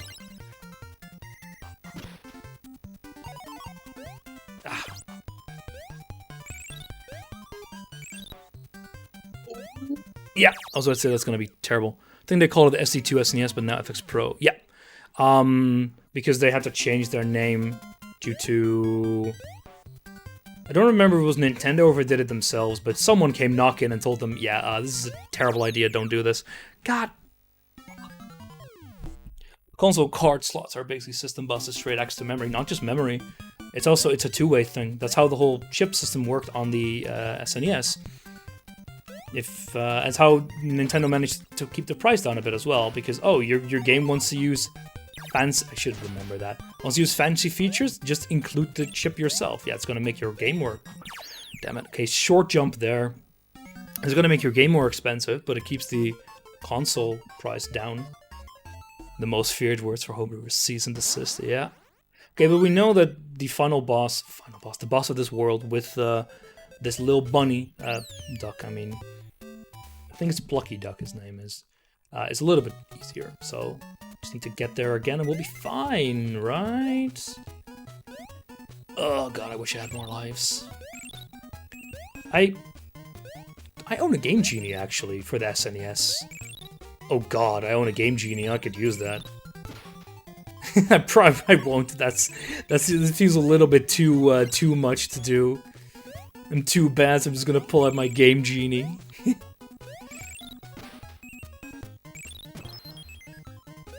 You'd wish you'd have more time. It's fine. I would like to complete... Okay, let me just let this thing pass by. Also, has to add features as stuck. Yeah, exactly. But that's like what they did, for example, for the effects thing, is that Nintendo told the company, like, hey, make this, and they designed the chip to do so they could add the hardware after the console was released. Oh, I did not want to jump off of that. Oh well. It is what it is. But people did really interesting things with that technology. Very neat. It also allowed for the homebrew scene to do quite a few things, because you could actually just make your own... I was going to say, oh, I think there was something here that I had to jump up below, but I wasn't entirely sure. Oh, I stubbed my toe.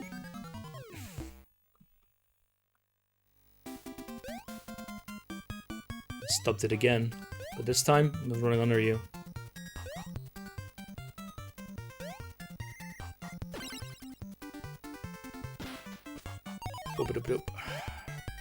Why do you throw it down? Do you like throw it in the direction that you're moving? Oh! Okay, it's a bit slower. We're almost there. There we go. Animated backgrounds, for example, is a hardware feature. It still blows my mind. A lot of things in the SNES are very interesting. There's a channel called... I think it's called Retro Hardware Explained, or Retro Mechanics Explained. Extremely interesting. If you're interested in hardware and software, go give that a look. It explains a ton of stuff about how the various layers work, the various modes. For example, that myth that the scrolling, like the backgrounds, the perspective backgrounds in a lot of SNES titles, those aren't mode 8 or mode 9 or whatever people call it. That's scanline based. Whoa. Some sort of scanline based rendering where yes, you do use the mode for the perspective change, but you actually render every single scanline individually instead of as a whole to generate the perspective. So you render a scanline and then you say, okay, now execute this bit of code to rescale the image, and then you render the next scanline. The tricks that people use and the fact that it all runs in full speed between quotation marks is exceedingly interesting. Oh, no. Oh, crumbs. Like I said, enemies respawn if you go back. Not great. I really don't have to redo, but we only have a single shot. I think I can do it. I just need to get good. Which is a something that I don't always possess. And with always, I mean more often than I'd like. So can I just... Okay, let's be careful. But, fine, we'll do it like this. Blazing frame... Sometimes even double digit, yeah, in the rare occasion that happens. I think they intentionally don't give you an extra life here. Because they know that this one is not likely to bump you off, but it's very likely to just screw you over. So how do I do this the best way? Do I just, like...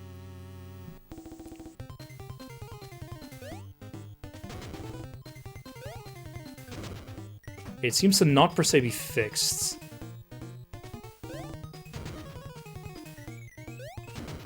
It's sort of... I'm just not 100%... Wait, why is it not falling down?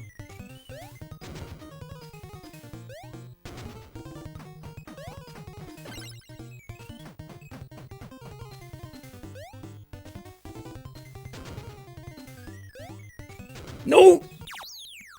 Do I need to kill the monkeys for it to fall down? Oh, crivens. I didn't spam hard enough to stay off the ground for the second jump.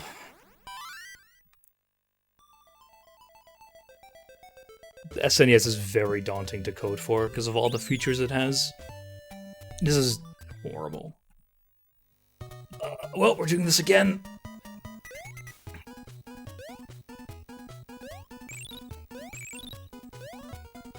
have a feeling this might go into a little extra session. I don't like that, but it is what it is. Bonk. Yeah, I messed up a bit here. Whoop. Just a bit too slow. Yep, I know, right?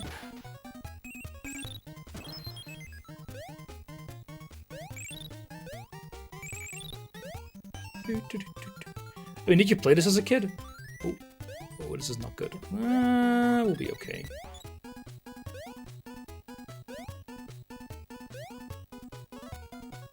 Surely, maybe if I have time left after turning, I can go do this, yeah. There we go. Taking 3 games, needing to overtime for them all. It can happen. Such is life.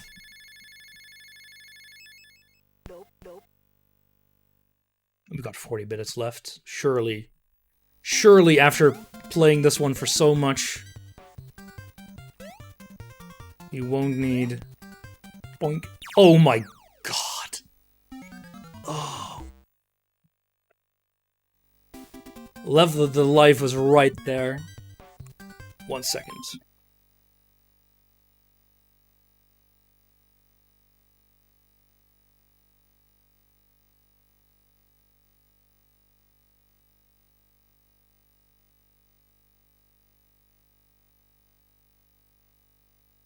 Of course, now of all times, a package gets delivered, so I'm gonna pause this for a second, and I'm gonna be back in about 2 minutes. Somebody's gonna run down real quick.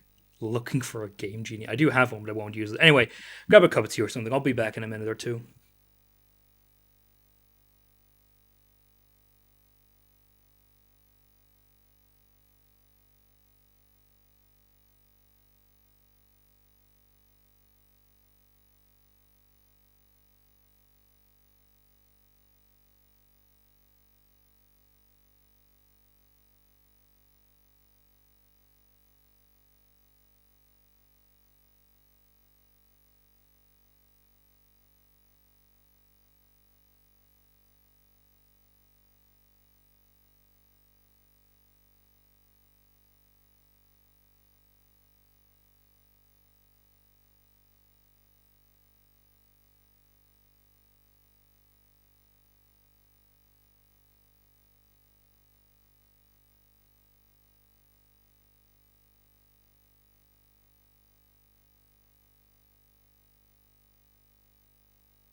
Alright, thank you for patiently awaiting my return. And no, I did not grab a Game Genie. I do die, though. I actually haven't ever used that. I don't remember where I even got it from. I think I got it with some other older hardware that I got. Oh.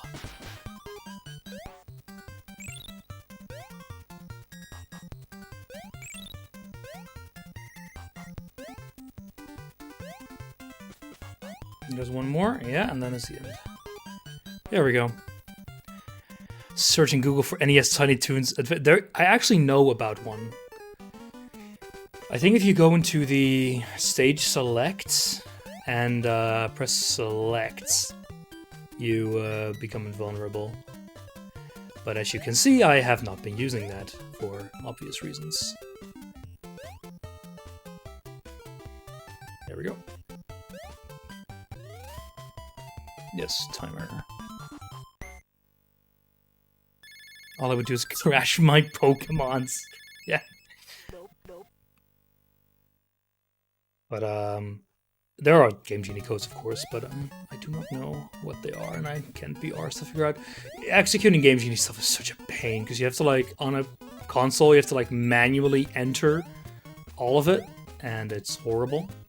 Because it's just super slow, because strangely enough, you can't hook up a keyboard to an NES. Oh, I was kind of hoping there was a little balloon there, but no.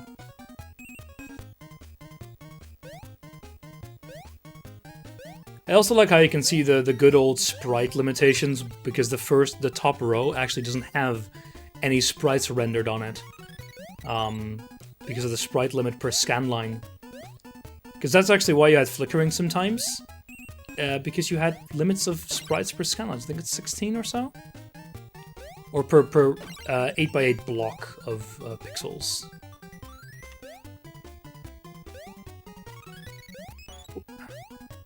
And it would just render the first few it came across. And if there were more, well... sucks to be you then. Because you're getting flickering. Because what games sometimes did is they changed the order of the sprite slots. So every other frame, say, something would not be rendering. So you would get flickering.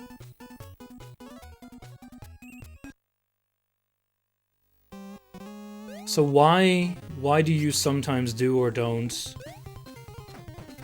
destroy a block?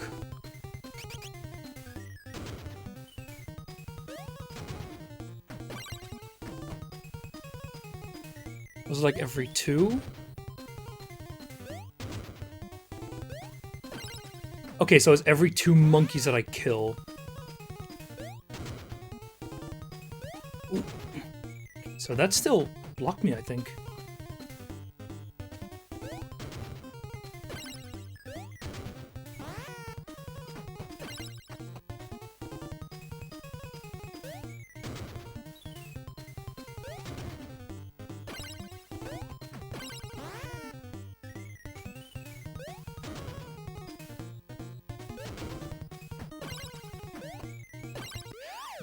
Finally, we got it. Oh, was it 8? Okay. Oh. Only 8 per scan line, yeah.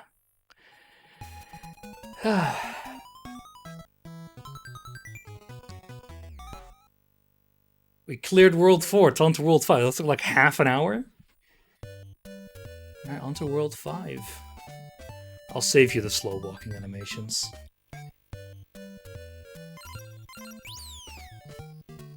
But, programming for the NES and SNES is, at the same time, super simple and super complex. Especially with the... Whoa! I could have expected that, you know? Especially for the SNES, there were a ton of options. So, getting a sprite to appear on screen was relatively simple.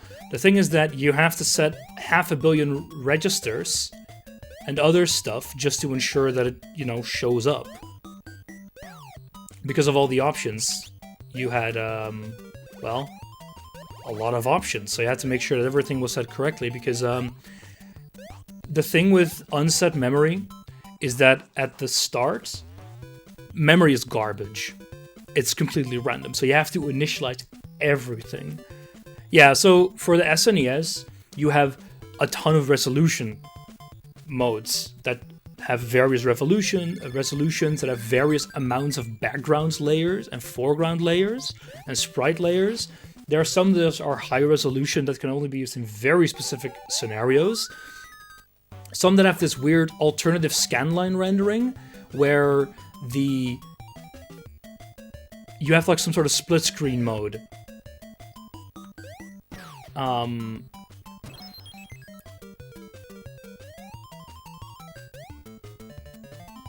Honestly, if you're interested in this stuff, just watch the retro game mechanics explained videos. That guy explains it so much better than I ever could, because he has very nice visuals as well. So you can actually, see what's going on a lot better.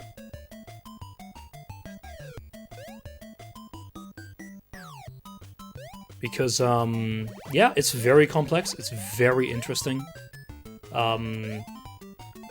And he also has a lot of very nice examples to say how the Mode 8 stuff works. Like, all the modes he explains very well.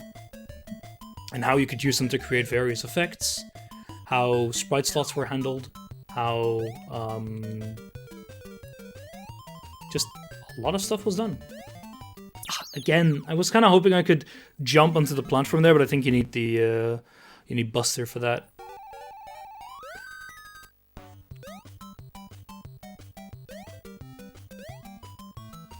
And the NES had all this fixed, just one set of layers, so it was fairly simple to do some of this stuff because that's just the way it worked. It's the same for a few other consoles. I know that the Mega Drive has fairly simplistic settings because it does a lot of things for you, like getting something to scroll across the screen. In the Mega Drive will take you much less time than it will for the SNES. Okay, so I'm just gonna have you... Oh. There we go. What are you? What was that? Score? Oof, yeah. Whoa. Very slow.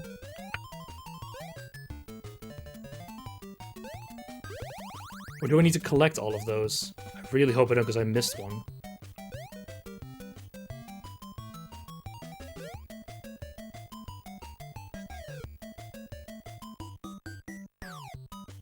Feeling it's... Oh no, it's not gonna put me back. Ooh. Hey there, buddy. Does he give me time? I'm not sure.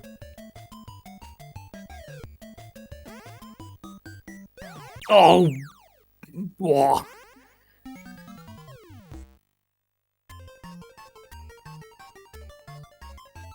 The nasty from the NES is really that it's 8-bit, but you edit it after you have something on the screen. Yeah, the thing is, especially for the older consoles, there's just a lot of tutorials out there. Like, writing your own Game Boy Advance emulator is something... Well, I won't say you can instantly do it, but there's quite a few tutorials there, which are not that complicated to follow. Of course, the one you make is going to be crummy, and learning how to deal with things like the audio engine is still difficult, but with a good tutorial, suddenly a lot easier. That door is only useful if we have more than 30 carats. It gives you 1 life per 30 carats. The pen is mightier than the duck, unfortunately, yes. Oh.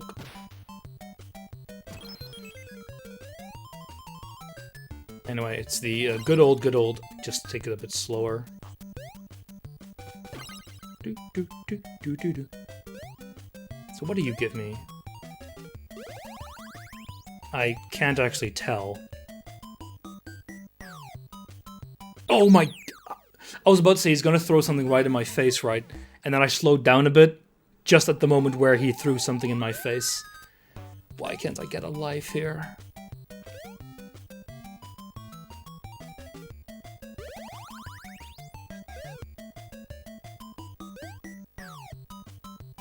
It required precision to screw up, which I very well managed.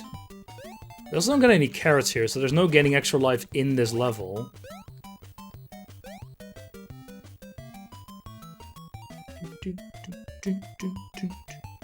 I wonder how difficult the final boss is. Probably more than I would like.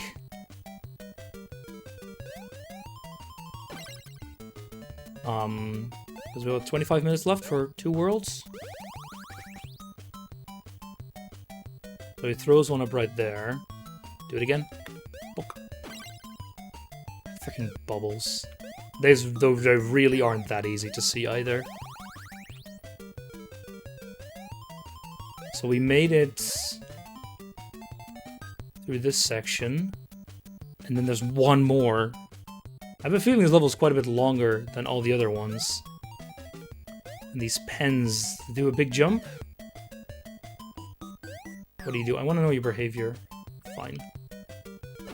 Kill you like that.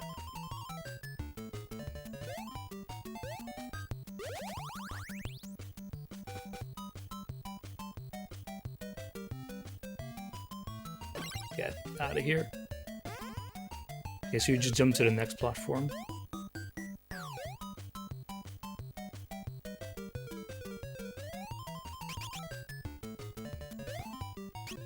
Oh, that was the level. Okay. So, do you just collect the right one, or is it just...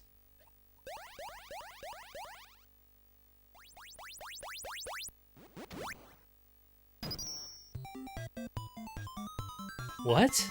Did you get the key at the end of the world? Did we just skip a world? Wacky Land Clear instead of a level. I am somewhat confused. Hey there, young. Yeah, we're going to... That was a quick world.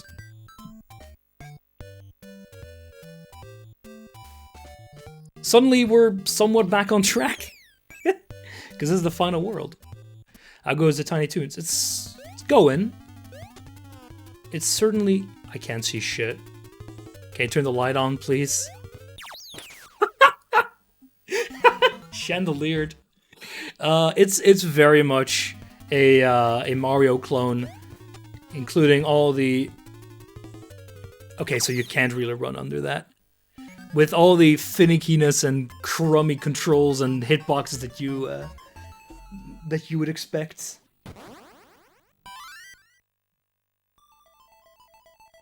Not more Mario. Oh, you know which game is coming right after this? Super Mario World.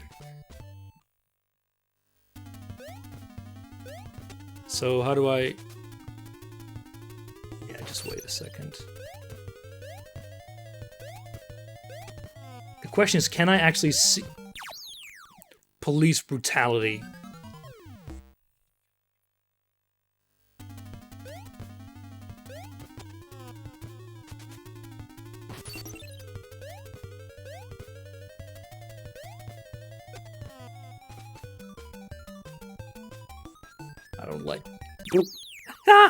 I don't like this.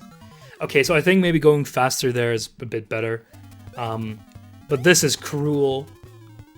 This is really just learn where the holes are in the floor and you might be okay.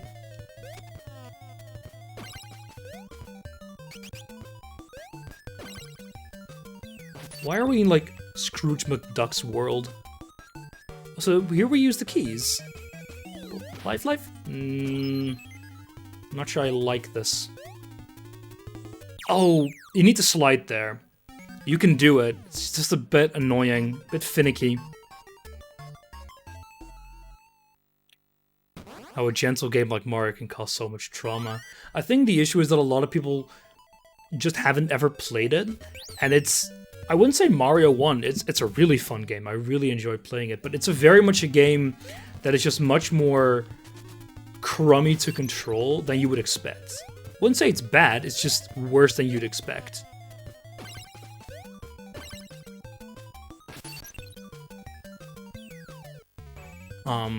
So people probably weren't prepared for, oh, this is just jank galore. Okay, so that's really annoying. I've had to do it one time before, and I think you have to hold it down, but this is what I'm doing. But I think didn't hold it hard enough? I'm unsure.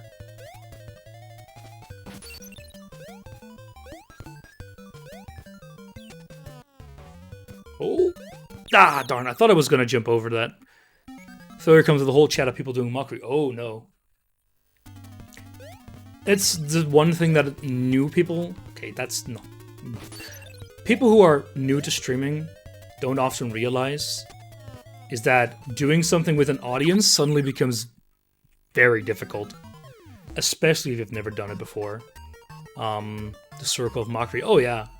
But I mean, it's fun to see someone do poorly. Especially in the knowledge that you will probably never have to prove that you can actually do it. Do it correctly. Oh, maybe I could use Taz there to just barge through all of it.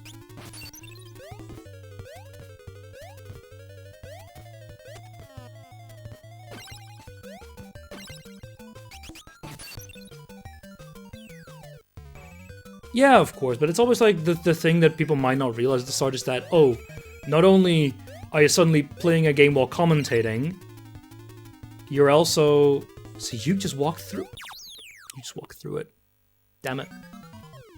If you avoid getting hit, you won't die. Just dodge law is a very common piece of advice that I also like to give to others. Because it's very easy. If you don't get hit, you don't die. I'm sure I can actually run under this. I'll try that next time. Just dodge the ground. It's very easy.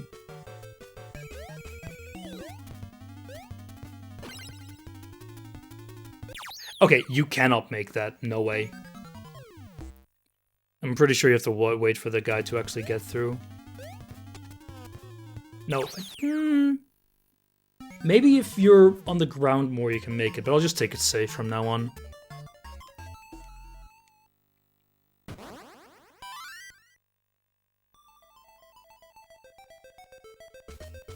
But in general, I'd say it's fun partaking in these things. Depends on how you feel. Oh, you're reading chat.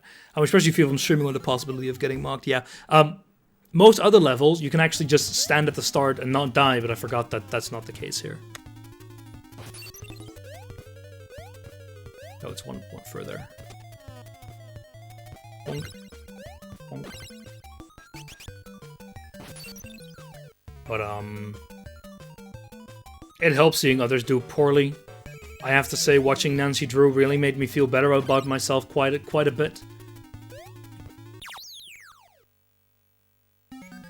Whoa.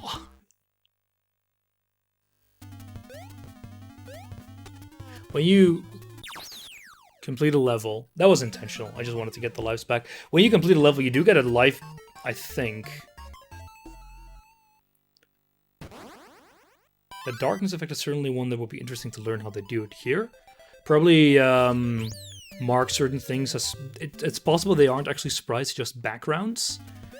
So they only actually render some part of the sprites, but knowing the way these games were designed, they probably just have an entirely separate rendering layer, like sprites to render for darkness mode. Because you could just make it an offset. Oh, if... It could be a color palette swap. It could be just an offset into video memory. Because it's just... Oh, I need to remember that he throws, so if I just jump to the other side, I can probably just avoid him altogether. Because the funny thing is that rendering here was very... It was simplistic. So... Oh, you want to render from an entirely different, like...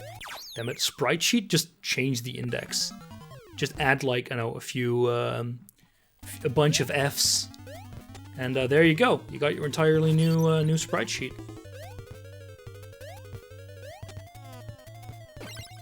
Damn it, I thought I could jump on his head, but I probably can.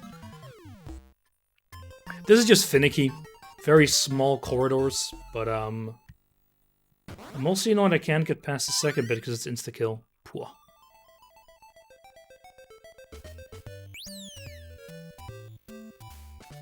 Annoying is we're fairly close to the end here. Although I guess the varying length of levels might be a little bit annoying. Oh. Don't think I could have really avoided that very easily. Oh. It's a very different dynamic. I've done a lot of public speaking, but it's very different compared to streaming. Mostly because you're performing. You're not just presenting something you've already made, something you can practice. But when streaming, it's very often just completely new. Okay, you booger off. What? How are you supposed to get past that? Can you slide that long? But you can also slide through enemies, which I did not know. Darn. Use the Taz. Yeah, I'm gonna do that. It's not our fault you didn't practice the game. Practicing the game for this retro marathon seems a little counterintuitive.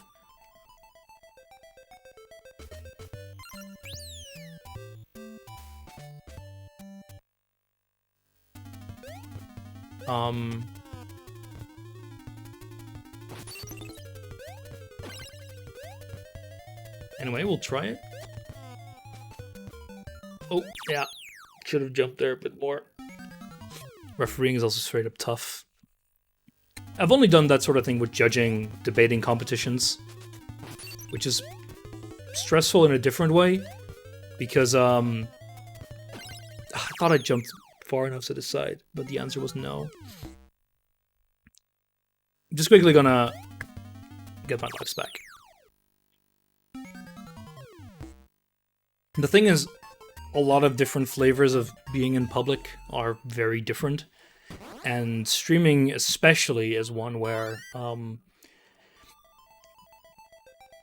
your raw skill is on display, and if you screw up and you don't know how to deal with that, it can be a very frustrating experience. I remember the first mod game that I did, which was some of my first streams, which is Doom, were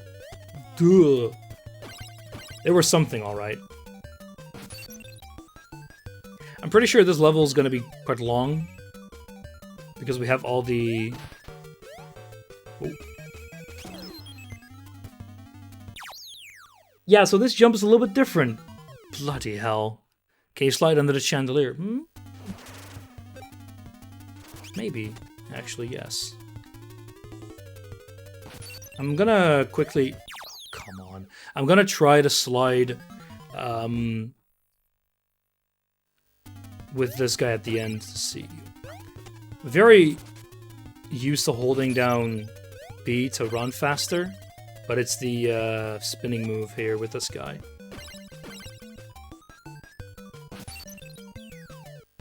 So, yeah, there's no way this guy would work with sliding, so I'm pretty sure we have to spin.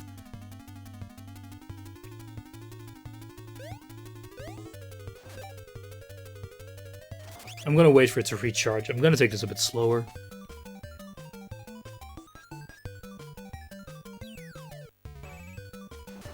Yeah, that lets you get through. Very interesting. Very weird.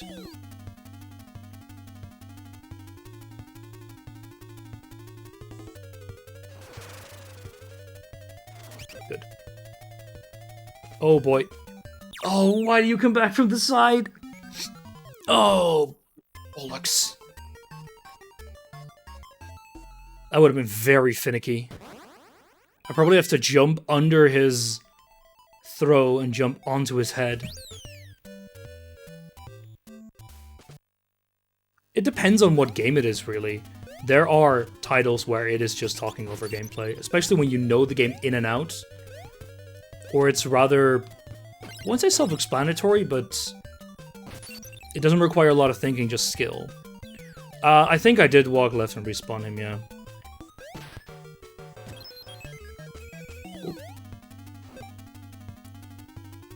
Like I mentioned before, walking back respawns people, but it's possible that I was just within the window anyway. Yeah, I know.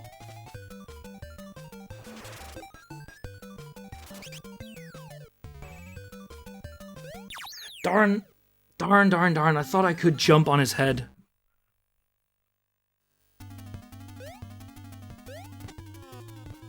That he wouldn't throw.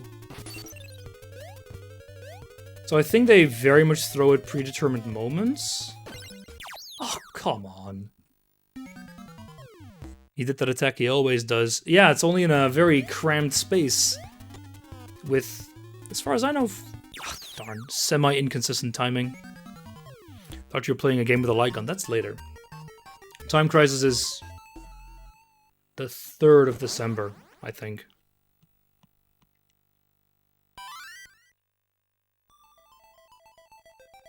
I don't know how many levels there are here. Don't hate the game, hate the player. It is... I think if I timed that a bit better, it's possible.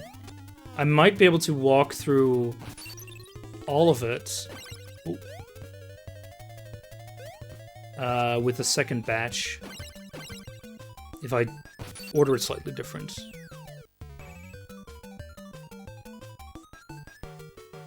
But,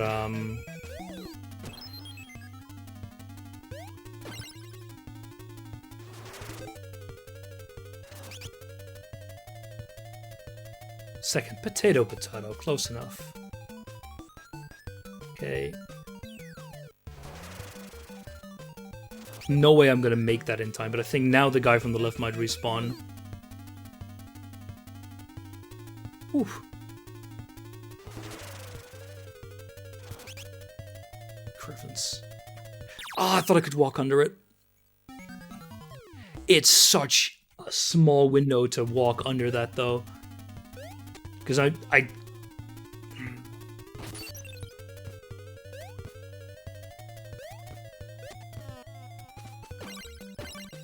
Hey, we got further. That's good.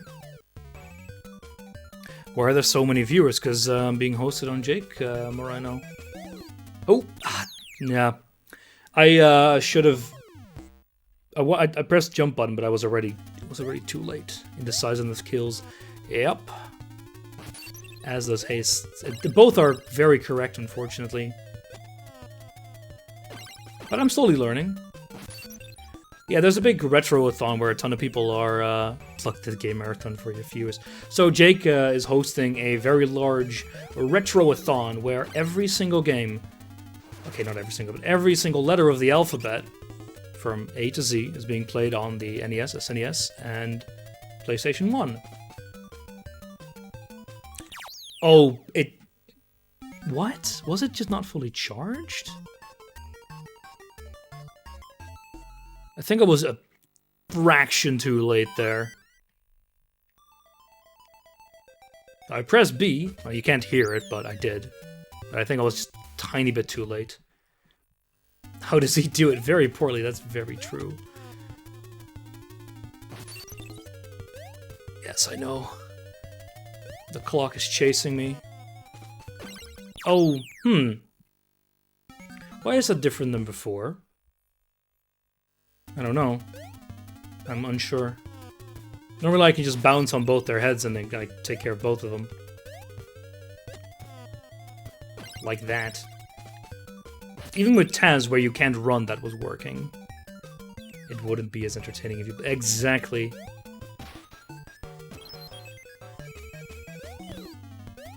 Oh, God. Whoop. Whoop. I probably could have made it the second one as well. This is very slow, but frustrating. But yeah, I'm playing 3 Ts. Time Crisis, Tiny Toons, and Terranigma. Okay, wait. Okay, now. That's better.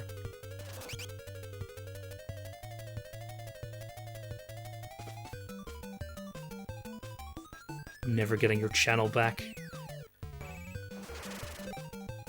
Oh, that's long. Yeah, we need the full charge for this.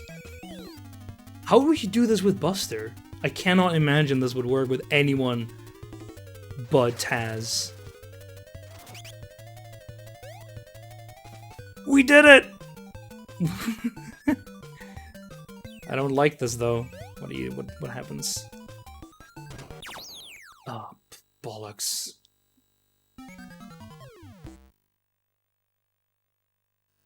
Well, do it all over again. Oh, this is cruel. Ah, just hit the back of him there. This is gonna be fun. I'm pretty sure this is gonna be like the only level here. Because every single key we have unlocks a door.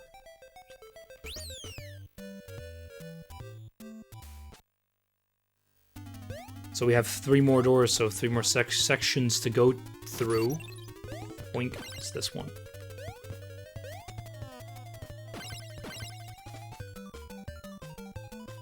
I'm sure... I'll take 10 more minutes, it's fine. Like I said, otherwise I probably can just do it once we're done with...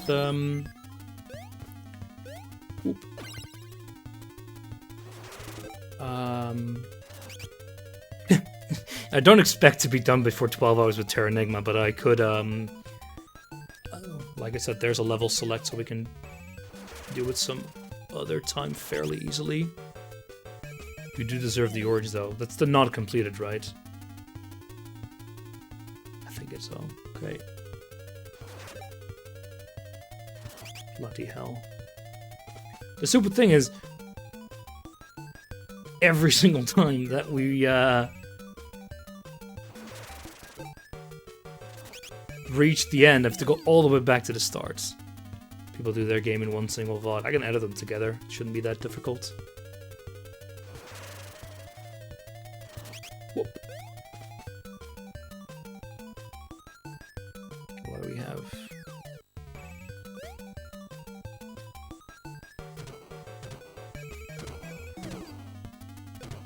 Oh, come on!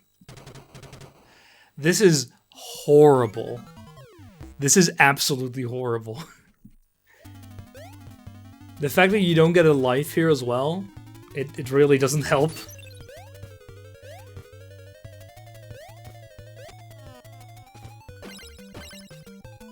This is just classical Last World NES platformer shenanigans. It's horrible. And yes, that is partially Matka's bad, but it's also... If this was faster, it wouldn't be as bad, because the first section you can kind of speed up, but this is just... no.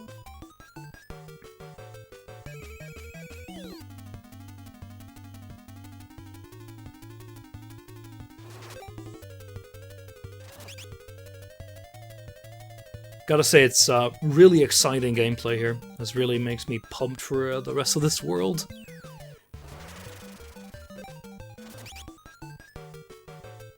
So worried that would be the only one is not to finish. I think it's just... you can go like spam and go very safe with your slots.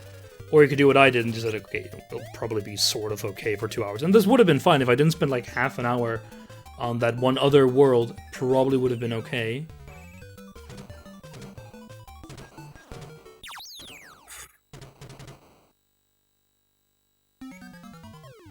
Okay, so you can't do that. This is absolutely atrocious.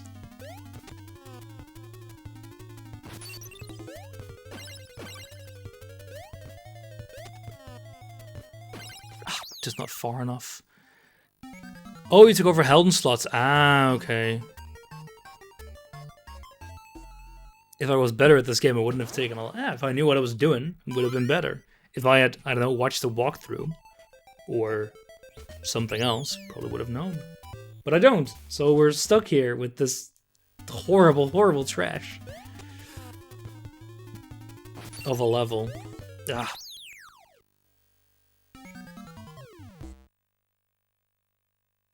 At least the restarts are decently fast.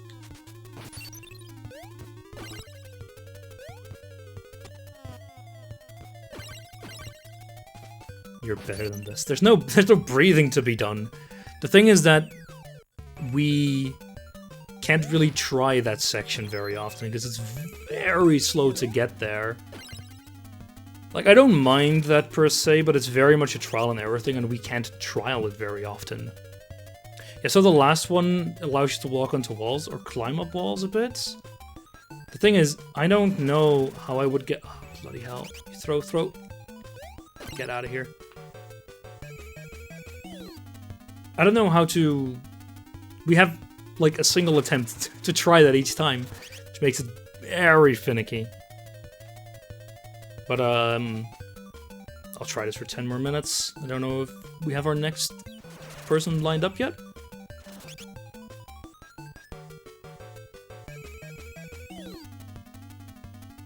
I think I can also just skip this level, but I don't want to do that. Whoop. I could look up how many levels there are after this. Or could I skip... Okay.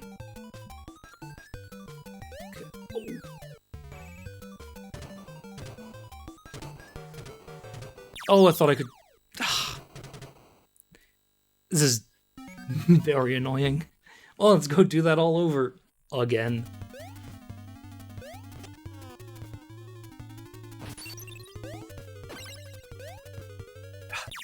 Through me. Not here on Discord. Oh, we'll just keep playing until he's here. For sure.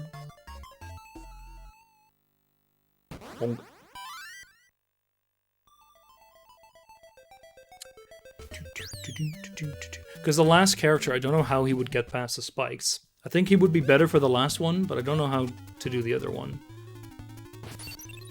Pretending to be late to give Nitro a chance, that would be very nice of him.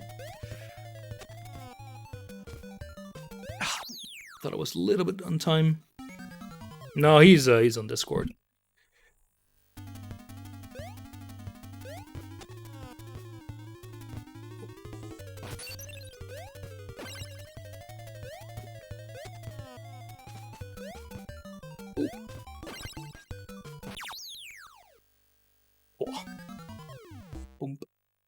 If Pranus wants to, I can take another hour. That's fine by me. I don't have anywhere to go.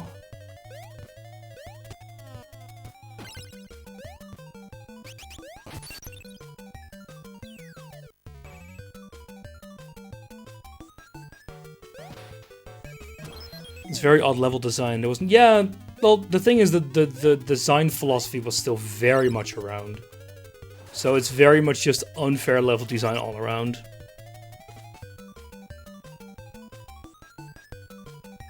Everyone's getting time zone confused.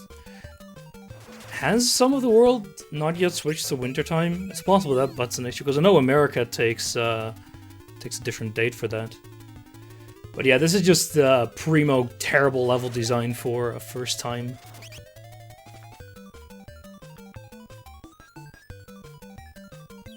Especially with this beforehand, because I imagine you can slide through it faster with Buster, but it's also a lot more dangerous. Yeah, even inside America. I know even inside states you can have it, because I know some of the Indian reserves have differences to their states as well.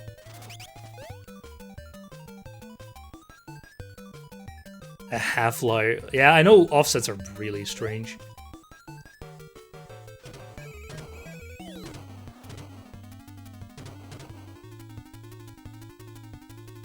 Oh! Daylight saving time, Arizona doesn't wait. It doesn't follow it. Yeah, I thought some states are weird. Some states are smart though. I wish we did away with the whole thing. It becomes dark so early. Anyway, we got a little bit further, so technically we're making progress.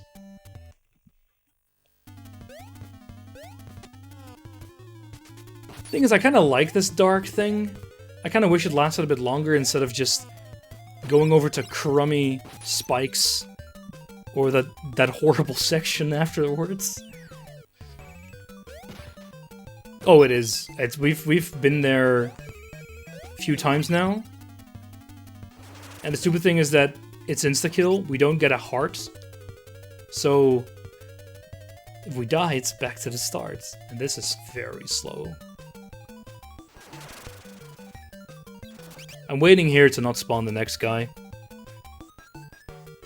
I'm like half tempted to look up a suggestion to help here, but I'm not that desperate just yet.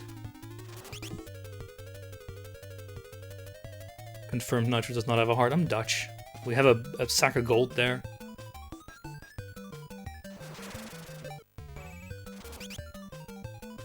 Yeah, I can see that. It's no issue.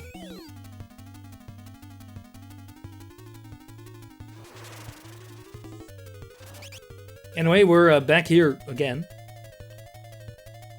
He deserves praise for the accent. As in, it's good or bad. Okay, compared to Spam, it is the best accent in the world. Oh, no, it was right there! Ah. God damn it. Oh, it's not even that long. Okay, that was me pressing B. Yeah, I shouldn't, because B is running for Buster. And here it's spinning. Oh my god. That hurts. Should have detonator. You're right, actually. It's good to remember.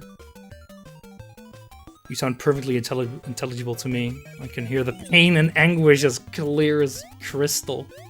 Thank you. That's exactly what I'm aiming to do.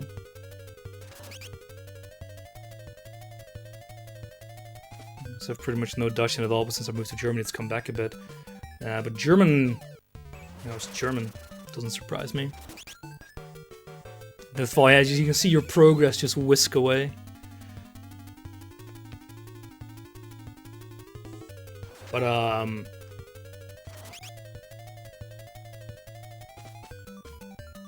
not per se hating on Spam, I'm just saying he has a thick Dutch accent. There's nothing wrong with that.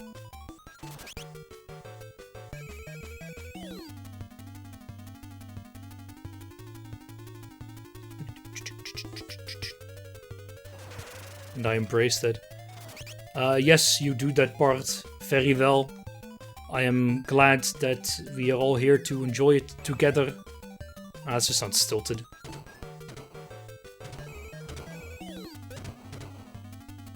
Okay.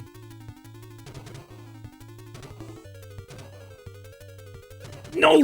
Okay, so it's just not recharged on time. Because by the time I make that jump, I need one block more. It does mean I could maybe just spam B and hope. I think that might be the way there. Or I could jump a little bit earlier, I think. And that might allow me to just dodge them both normally. Because I'm assuming you don't need it. And you can just do it without. But we're getting ever closer. What hit me there? I don't know. I'm assuming I clipped the edge of his hat. You need original hardware to truly appreciate this level of suffering. I mean, that's why I'm playing on original hardware, so it looks like ass, and I'm not the only one who's suffering through this. A knife. I think it's like a baton, right? One of those gummy sticks.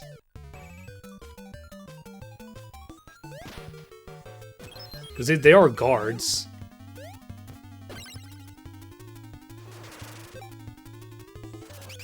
Okay, so you're actually invulnerable for the last bit. That's good to know.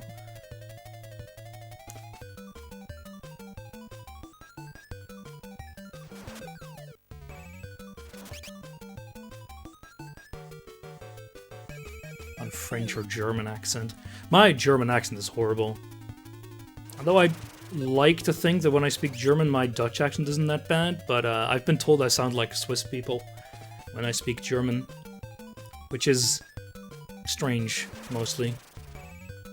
As a tornado, your jumps aren't as far as otherwise, so... Okay, let's do it.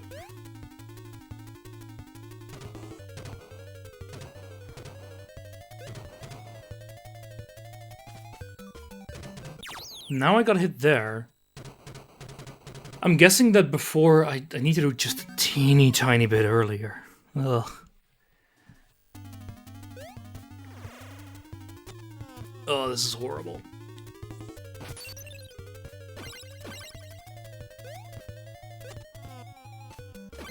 If I could just get a single heart, I would be so happy. Germans always notice Dutch accent, and mine's not even that strong. It's because they know their own. I think it's the same with Belgians or Germans in general. You very much notice when they have an accent. Because you know how your own would sound, so you miss the little hints there.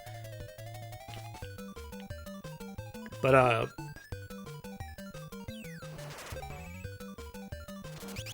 so when you're German, because you know fairly well how Dutch would sound, as in drunken German, you could spot it maybe a bit more easily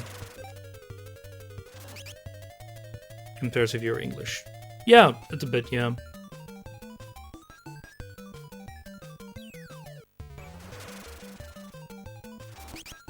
Those accents are very heavy, though.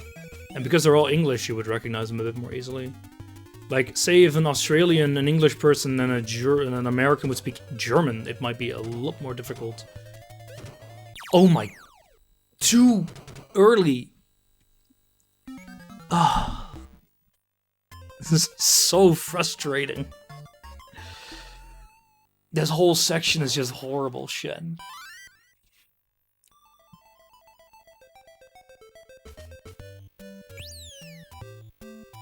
One jump forward, two back, yep.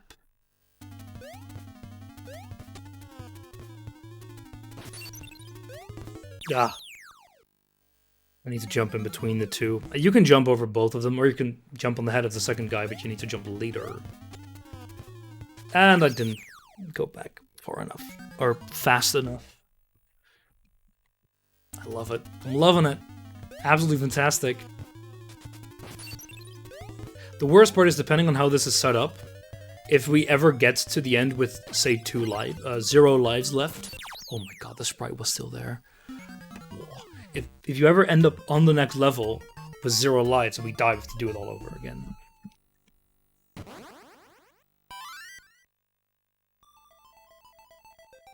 Or it might be like World 5 and it's a single level. I still hear Nitro's voice. Whoa. Yeah, we got further. We didn't get to the next section, but we did get further.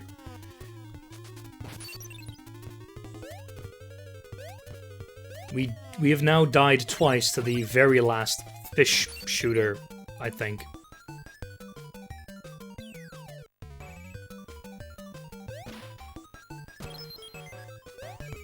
Oh, I dropped my jump input.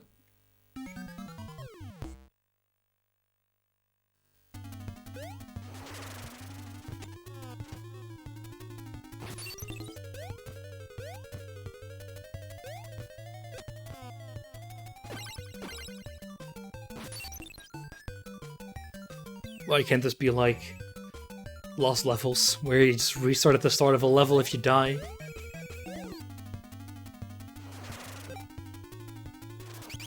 Oh, he's coming for me. Oh, he's coming for me. Ugh.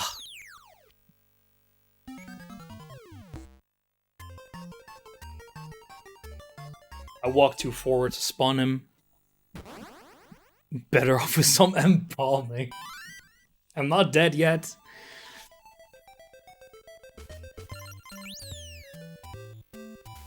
What's the next marathon? How do you mean? Yeah, the OG one, but that's true, but I did only play the SNES version.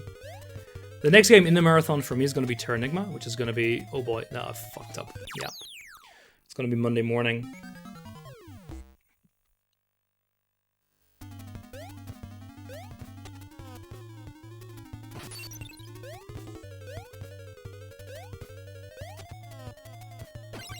Oh boy. So this game for 2 weeks as Nitro fails the final. Eventually I'd get through, right? Don't get greedy. Don't get greedy. This you can get greedy a bit. Just wait here.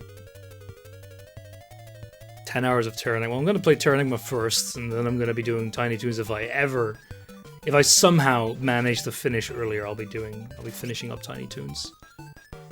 Did I screw up? No, I didn't. Next marathon will be DDR. That'll be quite fun. I have a DDR pad. I haven't streamed on it yet, but I have played it a bit. It's great.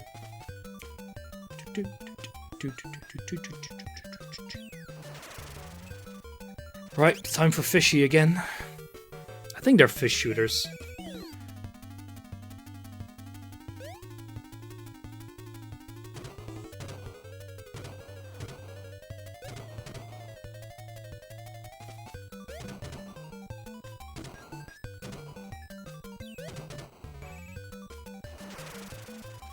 We got it! Oh, there was a health there.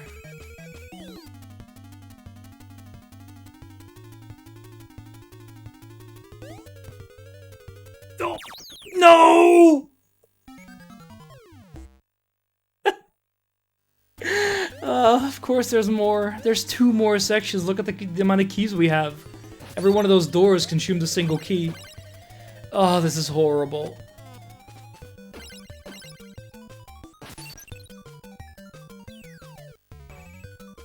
I think the health up there should be rather easy to get. Now that I know that it's there. So, just grab it. If you know it's there, it might not be hard to time, but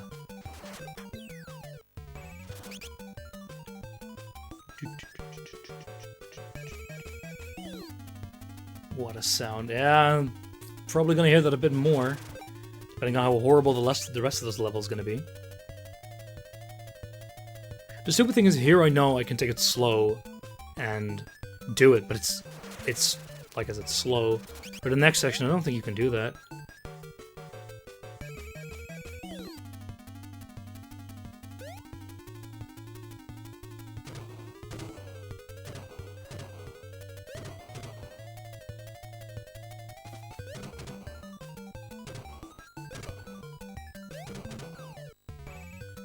Okay, what do we have? Oh no. I wanted to press B to run, but oh, we don't need to. Yeah, it's a butler closing the lights. Or shutting them off. Okay.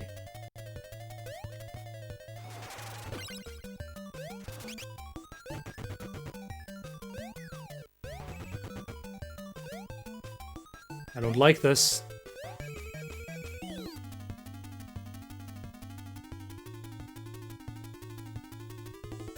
Oh, it's this.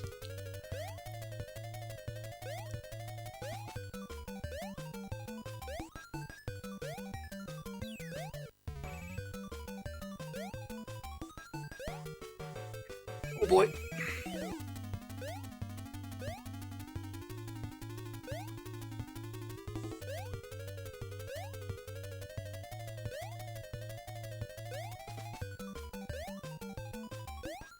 One shot.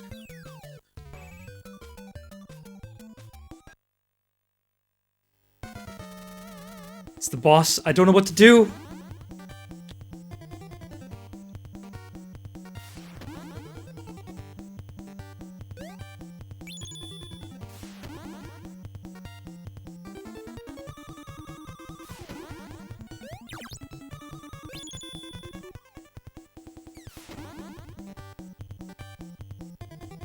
No way, that's just collecting this money, right?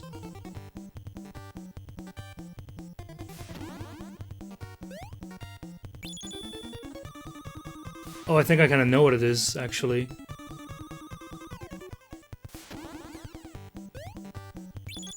No! I need to hit on his head! Oh.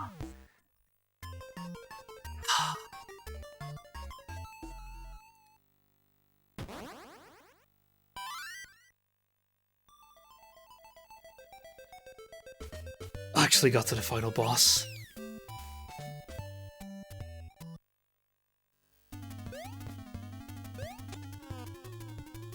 But I think I now know what to do. The coins, you need to use the coins to actually jump up to his head. The kind of annoying thing is you don't automatically jump higher when you jump on the coin. It's a hold A to do it, which is fairly common. Anyway, I now know what to do. We got through the next section twice in a row.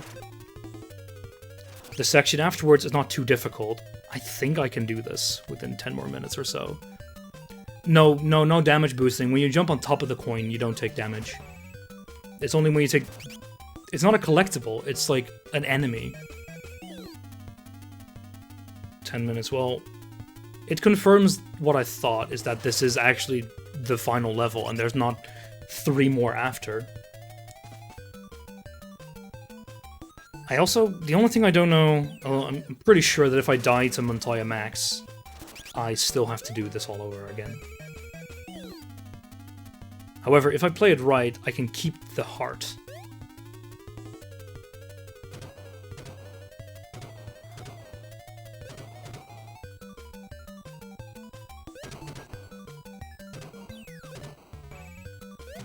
Got him.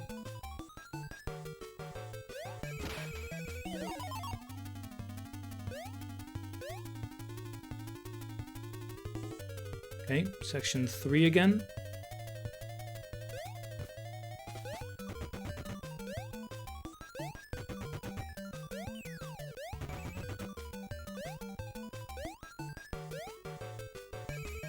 Montana Max, potato. Close enough. I'm not American. Okay. Good to know I can jump through these, otherwise this would be a lot more difficult. I need to jump on this one. Ooh. Too fast.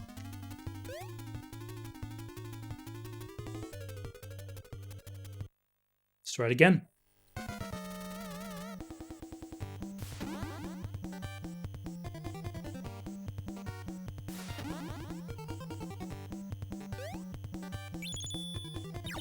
Okay, so you can't actually stand on those either.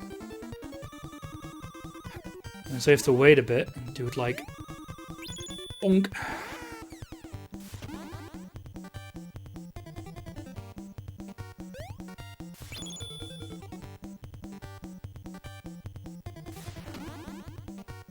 Yeah, wasn't gonna work.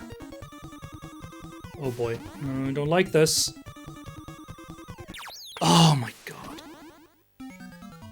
Yeah, the issue there is... Oh, I have to do it all over again.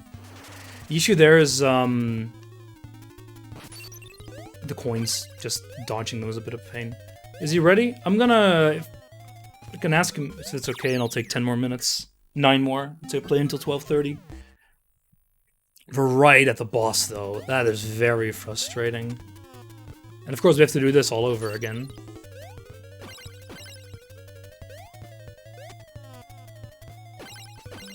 He's live. Oh, he's live now. Okay, we will switch the host over. I think right this close to the end, I'm fine with... Why did I do that? I'm fine with that, considering that it's so close to the end, wasting another session would be a bit of a waste. So yeah, switch over. I hope I won't take much longer than this to complete it.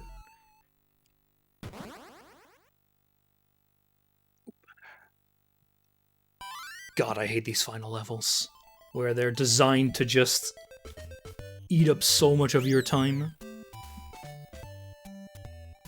Right at another death. Okay. I'm pretty sure that now that the host has switched over, I'll probably be done in about a single life. Anyway, Super Mario World's the next game. It's gonna be great. I look forward to watching a bit of it once I'm done here, which surely cannot take that much more time.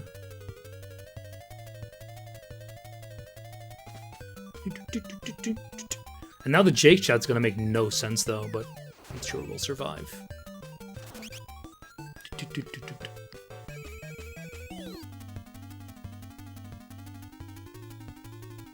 I really would have preferred to have Buster for the final level though, considering I'm pretty sure...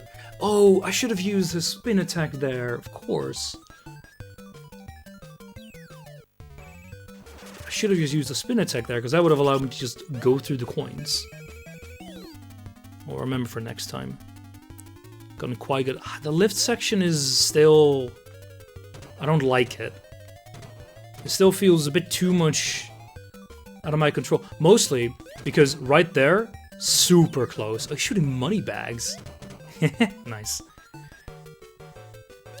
I still don't feel in control there, which is the issue. I don't mind doing sections like this if I'm very confident. I do... Oh, yeah, wrong button. I used to wait a bit. I do know the sequence of button presses that would make that work. Just that I also know that they're very tight. And one wrong press could mean the end anyway. Anyway, thankfully this section is rather easy.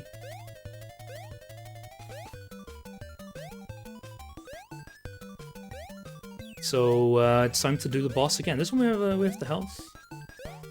Oh yeah, let's go over here. Oh. I'm pretty sure it's still going to be three hits.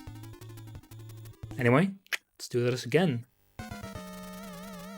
Come on, Montana Max. Shooting money at me. At least I always shoot up. Yeah, so see, if you too early, there's no way you're gonna make it.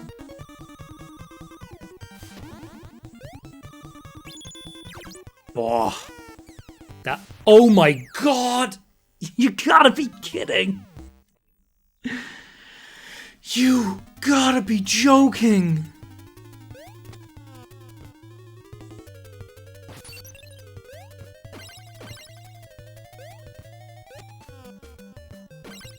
My god. Yeah. Bloody hell. I'm half tempted to just stage select my way to the boss now, but I'm not gonna do it. Good. Oh, yeah, because it was needed to be a little bit faster.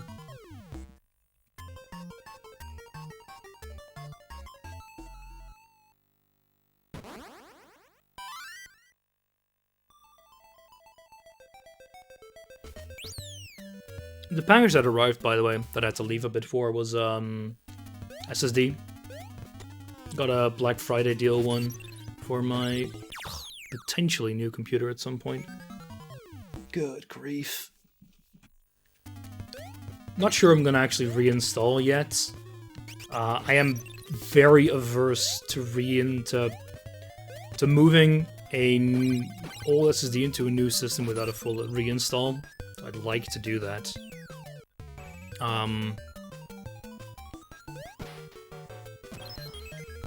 Oh, yeah. Well, we have to do it now. Yeah, we're going to wait a bit. So, I kind of want to build my new computer with AM5. Not sure I can, though. Or, can. I will wait until then. Hey there, Baron. Mr. Rome Stealer. Welcome to the last level of, and the last leg as well of this game. Better and worse. I was half expecting to not even be here, but this final level is extremely frustrating to do. Caesar demands his due. We're almost at the end. I've been to the boss like 3 times now. It's just finicky, like most of this game. Pretty sure collectively in 2 worlds I've spent over half my time.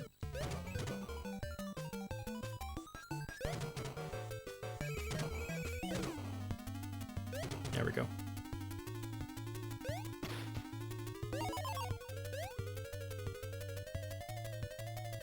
But I'm continuing this bit of the marathon without being hosted because we're probably so close to ending that putting this to another session would just not be really sensible.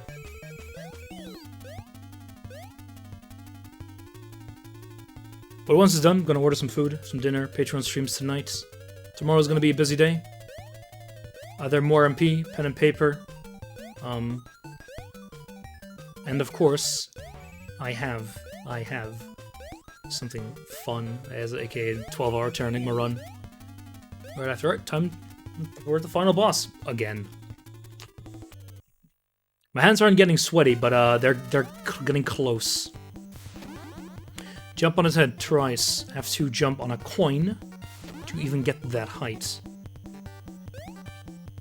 We're not gonna make it, because if we jump into his side, we still die. Whoa, that's far. It's like, wait, till here? Oh no. No, not gonna make it. We're not gonna make it. I want to do that to get rid of the coin. Because I don't want too many flying around, because they will hurt you.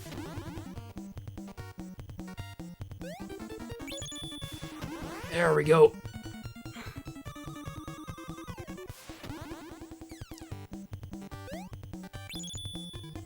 Oh, wait, can we walk on the spring?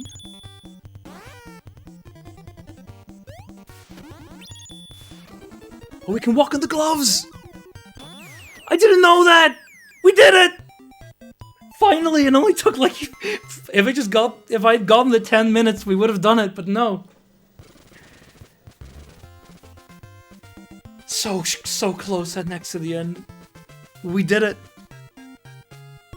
Walking on the gloves, it's too dangerous to try. But hey, we got it. And Babs was safely rescued. Claims he only needed 10 more. However, there was one thing that I wasn't able to show you, which is the bonus level. And I want to show it to you anyway. So once this is done, I'm going to reset the console and go to level select. This whole game is a Mario clone. Like, you could see this from the start. The whole thing, oh, it was a play all along. Right, we're not going to wait till the credits. Let me reset. And let's show you quickly. Was it AAA? I think I got level select. Nope. For some reason, it's a bit finicky when you try to do that. Let me quickly double check I'm doing it right. Yeah, it's A, B, B, B, select, select, select, A, start.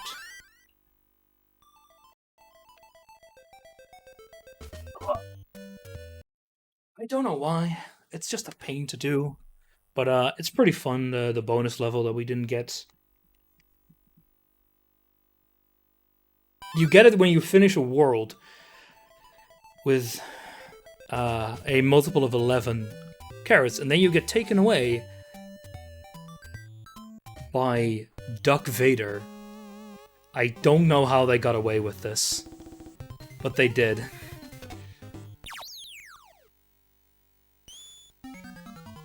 It's a bit annoying, but if you kill him, you get three lives. Anyway, that's going to be it for me. Thank you all for watching. Go and enjoy watching regular practice in Super Mario World. And I will see you guys tomorrow. Well, depends on what your definition of tomorrow is, but see you later.